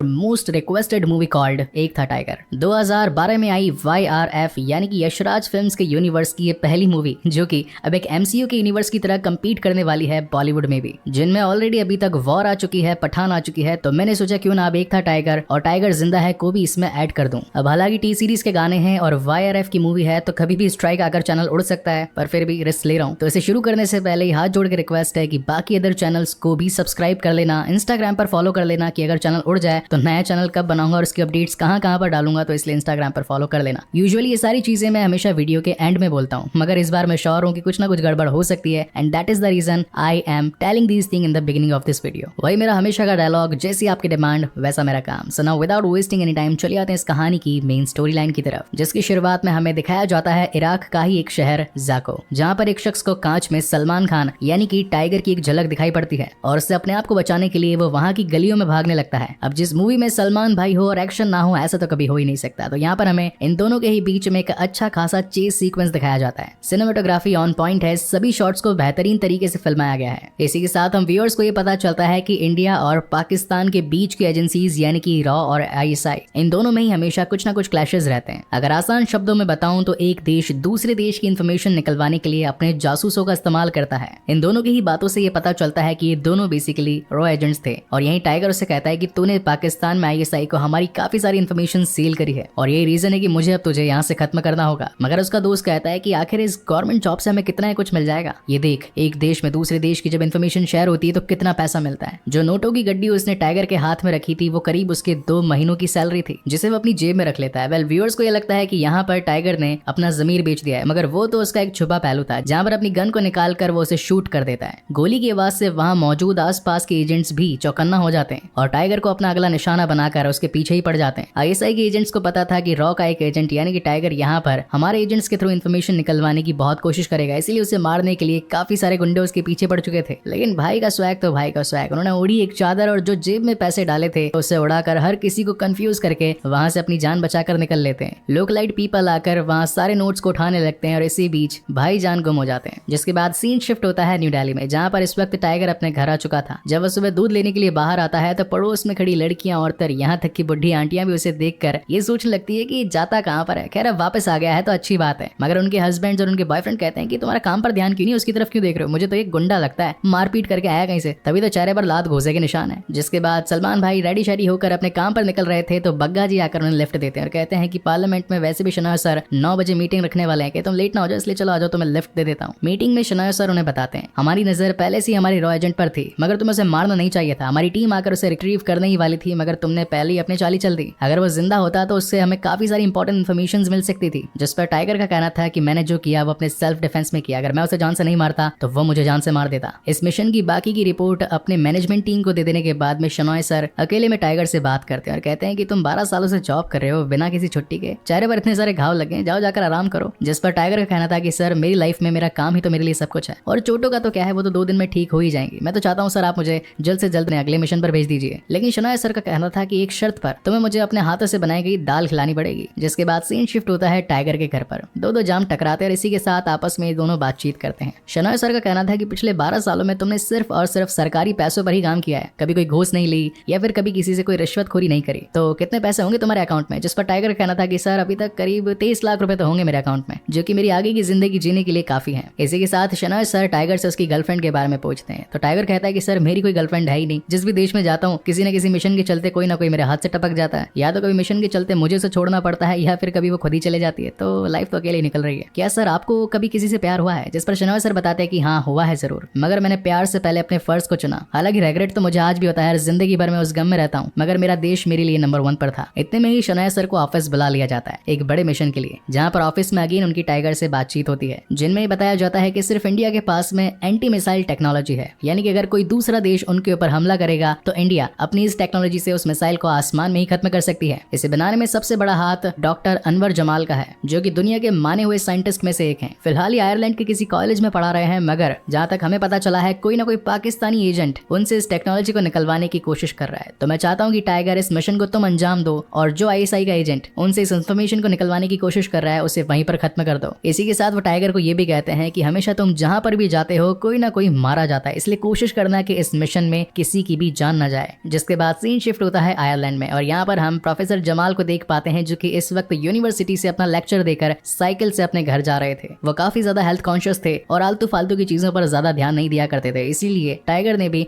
अपने आप को साइकिल पर बैठाकर उनका पीछा करना शुरू कर दिया। वो उनसे बातचीत करना चाहता था, मगर प्रोफेसर इस वक्त बिजी थे और किसी से भी बातचीत नहीं करना चाहते थे, इसलिए उन्होंने अपने घर में भी एंट्री नहीं दी। मगर एजेंट्स का काम तो होता ही है कुछ ना कुछ खोज खबर करके इन्फॉर्मेशन को निकलवा लेना, इसीलिए वो चुपके से उनके घर में एंट्री कर लेता है। तभी उसे एक लड़की दिखाई पड़ती है जो कि कानों में हेडफोन लगाकर डांस कर रहे थे, मगर घर में किसी के आ जाने की आहट से वो चौकन्नी हो जाती है और आकर पूछती कि तुम हो कौन और बिना इजाजत के अंदर कैसे आ गए। जिसे देखकर टाइगर को क्लिक होता है कि मुझे शनॉय सर ने बताया था कि प्रोफेसर के घर में एक लड़की भी है जो कि उनके घर में सफाई करने का काम करती है, जिसका नाम जोया है। लेकिन रात को जब अपना काम खत्म करके वापस से अपने हॉस्टल की ओर जा रही थी तो वो वहीं बाहर की सीट पर टाइगर को बैठा देख पाती है। तो वो सोचती कि आखिर तुम गए क्यों नहीं, मैंने तो तुम्हें सुबह घर से बाहर निकाला था। जिस पर टाइगर का कहना था कि मैं एक राइटर हूँ और मैं किताब लिखना चाहता हूँ जिसमें मुझे प्रोफेसर की नीड है, इसलिए अगर तुम मुझे उनसे मिलवा दोगी तो भगवान तुम्हारा भला करेगा। जोया को लगता है कि वो सीधा साधा इंसान है और उसकी मदद कर देनी चाहिए। जिस पर वो उसका नाम पूछती है तो टाइगर अपना नाम मनीष चंद्रा बताता है। अब क्योंकि मनीष आयरलैंड में बिल्कुल नया था, उसे रहने की कोई जगह पता नहीं थी, तो जोया उसे अलग अलग होटल्स में लेकर जाती है। लेकिन जोया को देखकर उसे इंटरनली कुछ फीलिंग्स आने लगी थी, ऐसा लग रहा था कि उसे प्यार हो गया, इसलिए वो उसके साथ ज्यादा समय बिताना चाहता था और हर किसी होटल में जाकर सिर्फ ये बताता है कि यहाँ तो रूम है ही नहीं, यहाँ तो रूम है ही नहीं, क्या मैं आपके हॉस्टल में रुक सकता हूँ। जिसके बाद वो उसके लिए खाना पकाता है, उसके बारे में पूछता है और इन्फॉर्मेशन निकलवाता है। मगर इसी बीच हमारे बेचारे टाइगर जी अपना दिल दे बैठते हैं। क्या आपने भी कभी किसी को अपना दिल दिया है? अगर दिया है तो प्लीज मुझे कमेंट सेक्शन में जरूर बताइएगा। जिसके बाद सीन शिफ्ट होता है नेक्स्ट डे और यहाँ पर मनीष चंद्रा यानी कि रो एजेंट अपने इस मिशन में आए कलीग से मुलाकात करते हैं जिसका नाम होता है गोपी। यहाँ व्यूअर्स को ये भी पता चलता है कि ये गोपी ही होता है हर बार हर मिशन में टाइगर के साथ, जो कि उसके खर्चों को उठाता है। इस बार इंडिया का बजट थोड़ा टाइट था, इसीलिए गोपी टाइगर से कहता है कि इस मिशन को जितना जल्दी हो सके फटाफट निपटा दो, क्योंकि पैसों की तंगी हो जाएगी नहीं तो। अब क्योंकि ये दोनों आपस में एक दूसरे को काफी सालों से जानते थे, तो यहाँ टाइगर गोपी को अपनी नई गर्लफ्रेंड यानी कि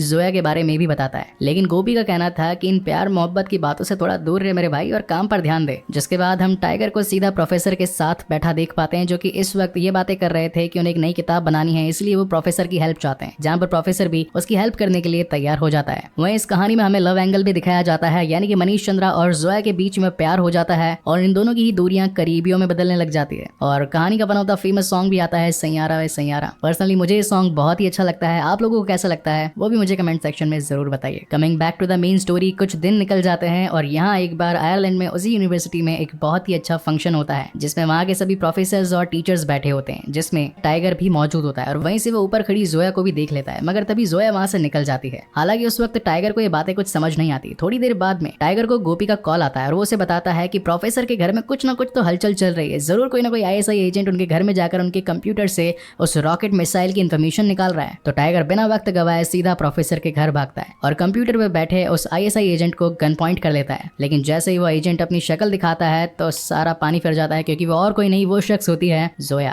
अब टाइगर के पास सिर्फ 2 ही ऑप्शन थे, या तो वो उसे जान से मार दे या फिर उस इन्फॉर्मेशन को सीक्रेटली पीसी में से निकाल कर अपने पास सुरक्षित रख ले। इन दोनों के बीच में हार्ड कन्वर्सेशन होती है और थोड़ी देर बाद में हमें गोली चलने की आवाज आती है, जिसके बाद सीन शिफ्ट होता है इंडिया में और ये पता चलता है कि आयरलैंड में एक आईएसआई एजेंट को जान से मार दिया गया है। इस बार शनॉय सर टाइगर के अपने पुराने मिशन से काफी ज्यादा खुश थे, क्योंकि अगर वो खास इन्फॉर्मेशन पाकिस्तान के हाथ लग जाती तो वो इंडिया के लिए एक बहुत बड़ा खतरा हो सकती थी। टाइगर को कांग्रेचुलेट करने के साथ साथ वो उसे एक और मिशन ऑफर करते हैं, मगर इस बार टाइगर उन्हें खुद से ही मना कर देता है और कहता है कि सर अब काम कर करके मैं थोड़ा थक चुका हूँ, थोड़ा गैप लेना चाहता हूँ, रेस्ट करना चाहता हूँ। एक काम कीजिए, आप मुझे कुछ दिनों के लिए डेस्क जॉब दे दीजिए। अपने इन 12 सालों की जर्नी में जिस इंसान ने कभी भी एक टेबल पर बैठकर काम नहीं किया था और आए दिन अपने नए मिशंस पर ध्यान दिया था, वो आज खुद से कह रहा था कि मुझे डेस्क जॉब चाहिए। इन बातों से ये साफ पता लग रहा था कि कहीं ना कहीं टाइगर का दिल टूटा है। हमेशा सर झुकाकर चलना, बस सिर्फ और सिर्फ अपने काम पर ध्यान देना, ना ही किसी से बातचीत करना और ना ही किसी नए मिशन के लिए हामी भरना, ये सब कुछ अब टाइगर की जिंदगी का एक पार्ट बन चुका था। वहीं टाइगर को अपने कलीग बग्गा जी से पता चलता है कि इस्तांबुल में यूएन की एक मीटिंग होने वाली है, जहां पर सभी फॉरेन मिनिस्टर्स अपने अपने एजेंट्स के साथ आएंगे। खैर अब क्योंकि टाइगर ने एक डेस्क जॉब ले ली थी, इसीलिए उसे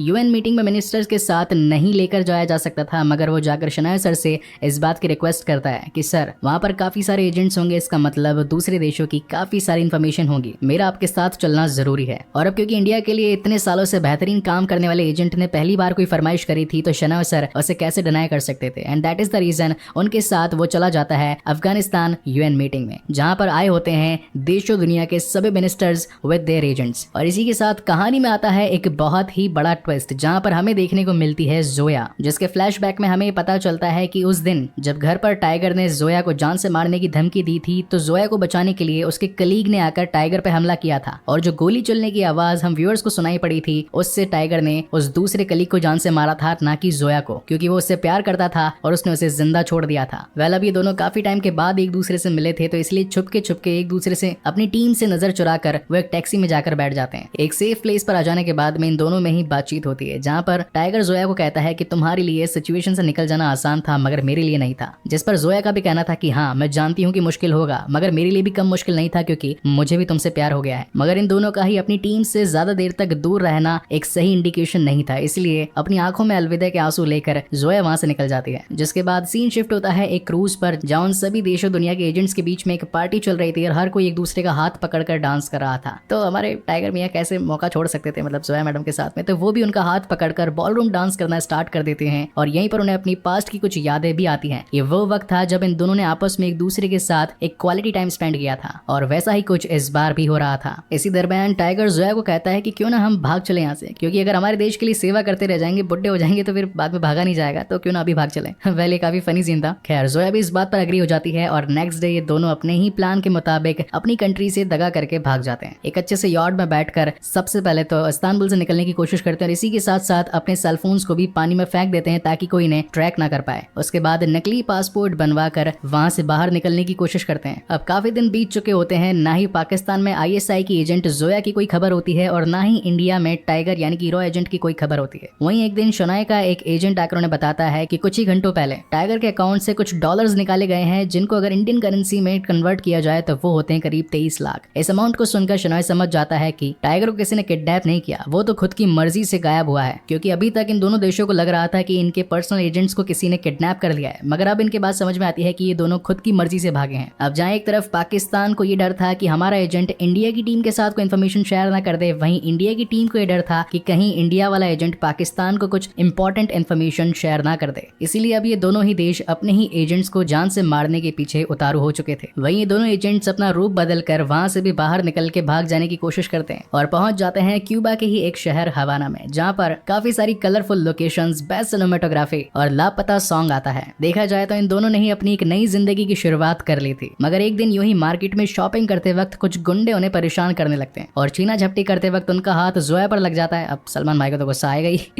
तो वो उन्हें पटक पटक कर एटीएम में मारते हैं। मगर यही हो जाती है उनसे सबसे बड़ी गलती, क्योंकि एटीएम के सीसीटीवी कैमरे में उनकी इमेज कैप्चर हो चुकी थी। और अब तो ये बात इंडिया और इसी के साथ पाकिस्तान तक में भी फैल चुकी थी कि हमारे एजेंट्स इस वक्त हवाना में हैं। तो इन दोनों ही कंट्रीज की टीम अपनी एजेंट्स को जान से मारने के पीछे लग जाती है, जहां पर अगेन एक बहुत अच्छा फाइटिंग सीक्वेंस दिखाया जाता है। छज्जों पे छज्जे तान कर एक दूसरे से भागकर, कभी बंदूक से गोलियां बरसाकर तो कभी मुक्के से एक दूसरे के दांत तोड़कर ये दोनों उनसे भागने की कोशिश करते हैं। लेकिन अब क्योंकि वो लोग ज्यादा थे तो वो जोया को अपने साथ लेकर भाग जाते हैं। और यहाँ आता है कहानी का एक और बड़ा ट्विस्ट। जो इंडियन रॉ एजेंट टाइगर को पकड़ने के लिए उसके पीछे भाग रहे थे, तो वहीं उल्टा टाइगर सीधा फेस टू फेस उनके सामने आ जाता है और कहता है कि मुझे बेसिकली हेल्प की नीड है। आईएसआई एजेंट जोया के पीछे मैं लगा हुआ था इंडिया के कुछ खास इन्फॉर्मेशन जुटाने के लिए, मगर उसे उसी के पाकिस्तानी एजेंट्स उठा करके ले गए हैं। जोया हमारे लिए काफी काम की एजेंट हो सकती है, इसलिए मेरी मदद करो उसे बचाने के लिए, क्योंकि नेक्स्ट डे की फ्लाइट से वो सभी उसे पाकिस्तान लेकर जा रहे हैं। अब जहाँ पहले गोपी उसका दुश्मन बना बैठा था, वो उसका दोस्त बनकर अपनी टीम को लेकर अगले दिन पहुंच जाता है जोया को बचाने के लिए। अगेन यहाँ पर कार्स और बाइक्स का काफी बड़ा फाइटिंग सीक्वेंस और एक्शन सीन दिखाया जाता है। वेल यहाँ पर एक और तगड़ा सीन भी था, जहाँ पर सलमान खान अपनी बाइक को लेकर भाग रहे थे। पहले मुझे लग रहा था कि उसमें एक ही हेडलाइट है, दूसरी खराब हो गई, लेकिन वो बाइक की डिजाइन ही वैसी थी। खैर, coming back to the main story, tiger के पास में उस सिचुएशन से निकलने का खाली एक ही इंतजाम था और वो था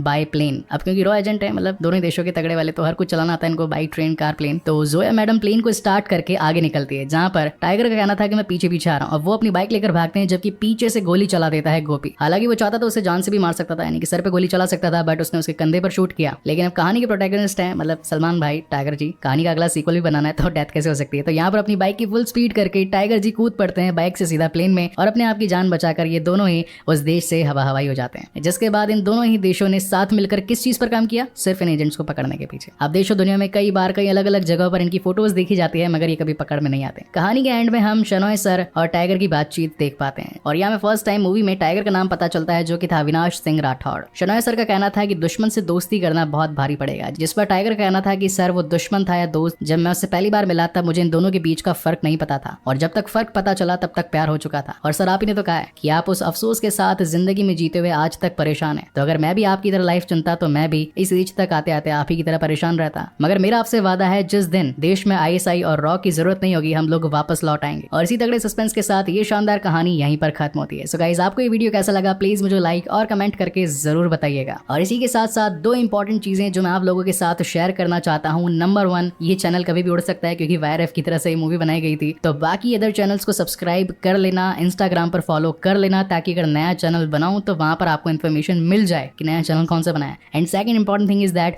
इंडिया में सबसे बड़ा एनीमे सीरीज एक्सप्लेनेशन का चैनल भी हमारा ही है, जहां पर हमने काफी बेहतरीन सीरीज को उठाकर एक्सप्लेन किया है, जैसे कि होरीमिया, साइबरपंक, शिकिमोरी और चैनसो मैन। उस चैनल को भी जरूर चेकआउट कीजिएगा, क्योंकि वहां पर भी डेली वीडियोस आती हैं, वो भी वीडियो क्लिप्स के साथ, जो कि इंडिया में अभी तक कोई भी चैनल नहीं कर रहा है। तो अगर काम पसंद आए, वीडियो अच्छा लगे, तो जरूर लाइक शेयर कमेंट कीजिए, और अगर पहली बार चैनल पर आए हैं तो इसे सब्सक्राइब जरूर कीजिएगा। And again guys, thank you very much for watching this video. मिलते हैं अगले वीडियो में।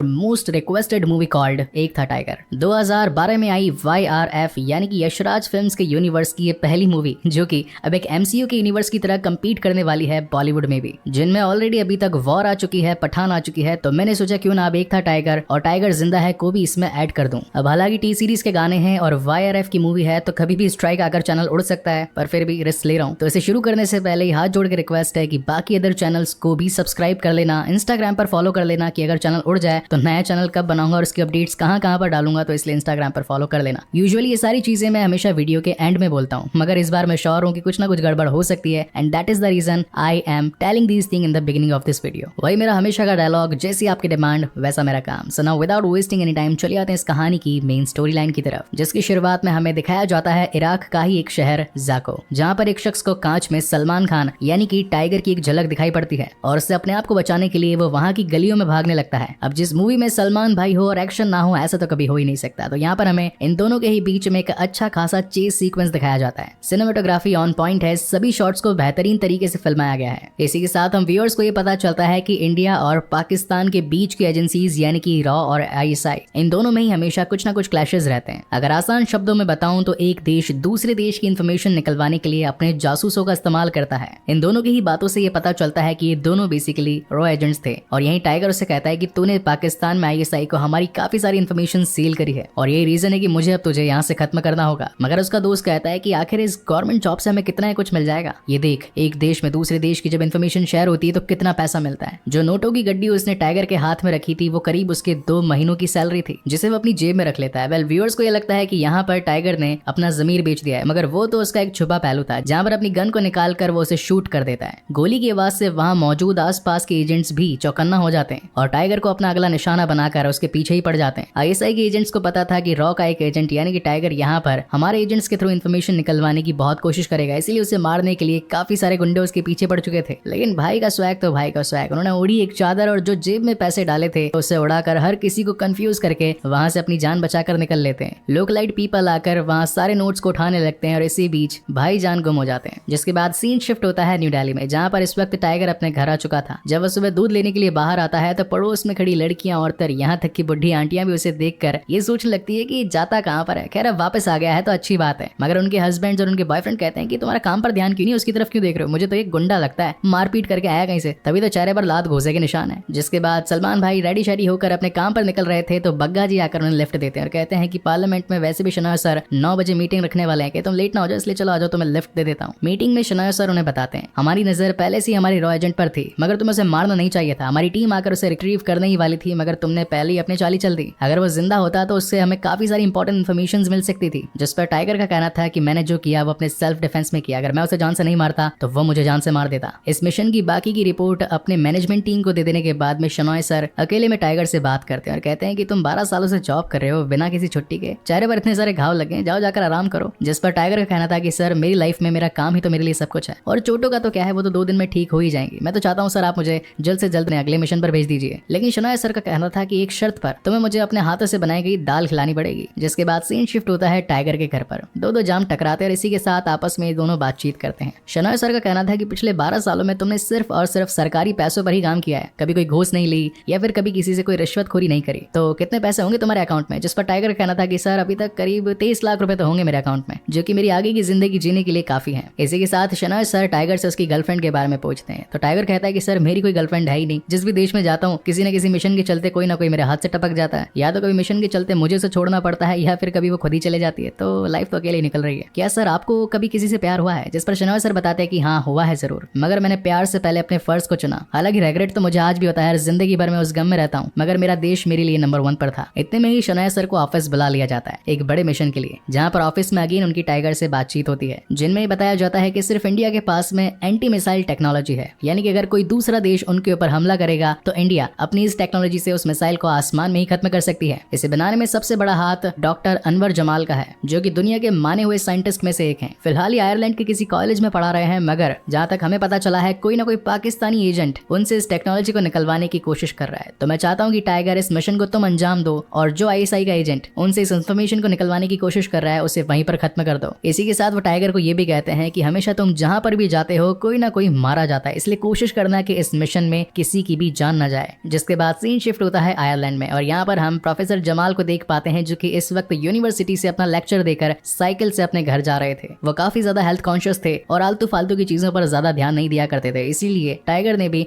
अपने आप को साइकिल पर बैठाकर उनका पीछा करना शुरू कर दिया। वो उनसे बातचीत करना चाहता था, मगर प्रोफेसर इस वक्त बिजी थे और किसी से भी बातचीत नहीं करना चाहते थे, इसलिए उन्होंने अपने घर में भी एंट्री नहीं दी। मगर एजेंट्स का काम तो होता ही है कुछ ना कुछ खोज खबर करके इन्फॉर्मेशन को निकलवा लेना, इसीलिए वो चुपके से उनके घर में एंट्री कर लेता है। तभी उसे एक लड़की दिखाई पड़ती है जो कि कानों में हेडफोन लगाकर डांस कर रहे थे, मगर घर में किसी के आ जाने की आहट से वो चौकन्नी हो जाती है और आकर पूछती है कि तुम हो कौन और बिना इजाजत के अंदर कैसे आ गए। जिसे देखकर टाइगर को क्लिक होता है कि मुझे शनॉय सर ने बताया था कि प्रोफेसर के घर में एक लड़की भी है जो कि उनके घर में सफाई करने का काम करती है, जिसका नाम जोया है। लेकिन रात को जब अपना काम खत्म करके वापस से अपने हॉस्टल की ओर जा रही थी तो वो वहीं बाहर की सीट पर टाइगर को बैठा देख पाती है। तो वो सोचती है कि आखिर तुम गए क्यों नहीं, मैंने तो तुम्हें सुबह घर से बाहर निकाला था। जिस पर टाइगर का कहना था कि मैं एक राइटर हूँ और मैं किताब लिखना चाहता हूँ जिसमें मुझे प्रोफेसर की नीड है, इसलिए अगर तुम मुझे उनसे मिलवा दोगी तो भगवान तुम्हारा भला करेगा। जोया को लगता है कि वो सीधा साधा इंसान है और उसकी मदद कर देनी चाहिए, जिस पर वो उसका नाम पूछती है तो टाइगर अपना नाम मनीष चंद्रा बताता है। अब क्योंकि मनीष आयरलैंड में बिल्कुल नया था, उसे रहने की कोई जगह पता नहीं थी, तो जोया उसे अलग अलग होटल्स में लेकर जाती है। लेकिन जोया को देखकर उसे इंटरनली कुछ फीलिंग्स आने लगी थी। ऐसा लग रहा था कि उसे प्यार हो गया है, इसलिए वो उसके साथ ज्यादा समय बिताना चाहता था और हर किसी होटल में जाकर सिर्फ ये बताता है कि यहाँ तो रूम है ही नहीं, यहाँ तो रूम है ही नहीं, क्या मैं आपके हॉस्टल में रुक सकता हूँ। जिसके बाद वो उसके लिए खाना पकाता है, उसके बारे में पूछता है और इन्फॉर्मेशन निकलवाता है। मगर इसी बीच हमारे बेचारे टाइगर जी अपना दिल दे बैठते हैं। क्या आपने भी कभी किसी को अपना दिल दिया है? अगर दिया है तो प्लीज मुझे कमेंट सेक्शन में जरूर बताइएगा। जिसके बाद सीन शिफ्ट होता है नेक्स्ट डे और यहाँ पर मनीष चंद्रा यानी कि रॉ एजेंट अपने इस मिशन में आए कलीग से मुलाकात करते हैं जिसका नाम होता है गोपी। यहाँ व्यूअर्स को ये भी पता चलता है कि ये गोपी ही होता है हर बार हर मिशन में टाइगर के साथ, जो कि उसके खर्चों को उठाता है। इस बार इंडिया का बजट थोड़ा टाइट था, इसीलिए गोपी टाइगर से कहता है कि इस मिशन को जितना जल्दी हो सके फटाफट निपटा दो, क्योंकि पैसों की तंगी हो जाएगी नहीं तो। अब क्योंकि ये दोनों आपस में एक दूसरे को काफी सालों से जानते थे, तो यहाँ टाइगर गोपी को अपनी नई गर्लफ्रेंड यानी कि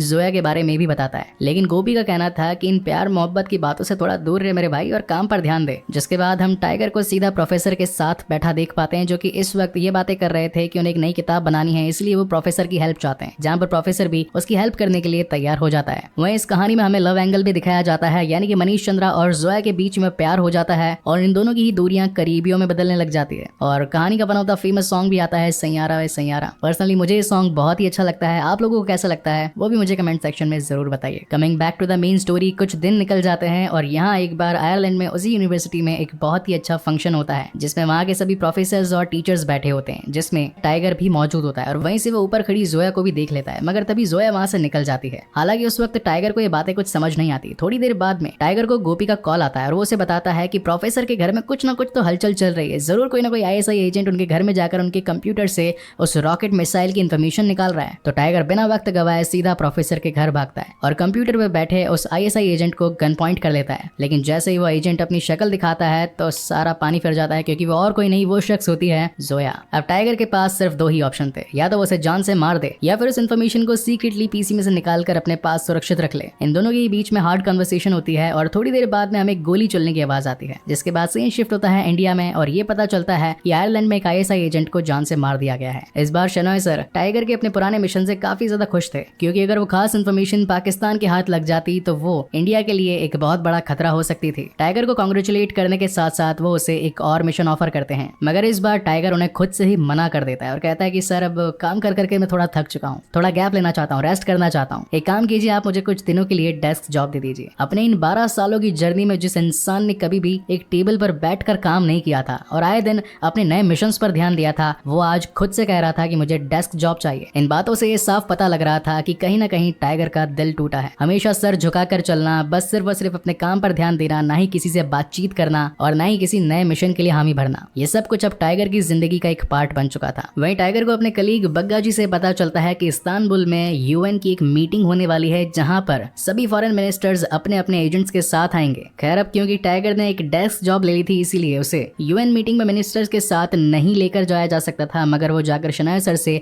इस बात की रिक्वेस्ट करता है कि सर वहां पर काफी सारे एजेंट्स होंगे, इसका मतलब दूसरे देशों की काफी सारी इन्फॉर्मेशन होगी, मेरा आपके साथ चलना जरूरी है। और अब क्योंकि इंडिया के लिए इतने सालों से बेहतरीन काम करने वाले एजेंट ने पहली बार कोई फरमाइश करी थी, तो शनाया सर उसे कैसे डिनाई कर सकते थे। And that is the reason उनके साथ वो चला जाता है अफगानिस्तान यूएन मीटिंग में, जहां पर आए होते हैं देशों दुनिया के सभी मिनिस्टर्स विद देयर एजेंट्स। और इसी के साथ कहानी में आता है एक बहुत ही बड़ा ट्विस्ट, जहां पर हमें देखने को मिलती है जोया, जिसके फ्लैशबैक में हमें पता चलता है कि उस दिन जब घर पर टाइगर ने जोया को जान से मारने की धमकी दी थी, तो जोया को बचाने के लिए उसके कलीग ने आकर टाइगर पे हमला किया था और जो गोली चलने की आवाज हम व्यूअर्स को सुनाई पड़ी थी, उससे टाइगर ने उस दूसरे कलीग को जान से मारा था, ना कि जोया को, क्योंकि वो उससे प्यार करता था और उसने उसे जिंदा छोड़ दिया था। वेल अब ये दोनों काफी टाइम के बाद एक दूसरे से मिले थे, तो इसलिए छुपके छुपके एक दूसरे से अपनी टीम से नजर चुराकर वो एक टैक्सी में जाकर बैठ जाते हैं। एक सेफ प्लेस पर आ जाने के बाद में इन दोनों में ही बातचीत होती है, जहां पर टाइगर जोया को कहता है कि तुम्हारे लिए सिचुएशन से निकल जाना आसान था, मगर मेरे लिए नहीं था। जिस पर जोया का भी कहना था कि हाँ मैं जानती हूँ कि मुश्किल होगा, मगर मेरे लिए भी कम मुश्किल नहीं था, क्योंकि मुझे भी तुमसे प्यार हो गया है। मगर इन दोनों का ही अपनी टीम से ज्यादा देर तक दूर रहना एक सही इंडिकेशन नहीं था, इसलिए अपनी आंखों में अलविदा के आंसू लेकर जोया वहां से निकल जाती है। जिसके बाद सीन शिफ्ट होता है एक क्रूज पर, जहां उन सभी देशों दुनिया के एजेंट्स के बीच में एक पार्टी चल रही थी और हर कोई एक दूसरे का हाथ पकड़कर डांस कर रहा था। तो हमारे टाइगर मियां कैसे मौका छोड़ सकते थे, मतलब जोया मैडम के साथ में, तो वो भी उनका हाथ पकड़कर बॉलरूम डांस करना स्टार्ट कर देते हैं और यहीं पर उन्हें अपनी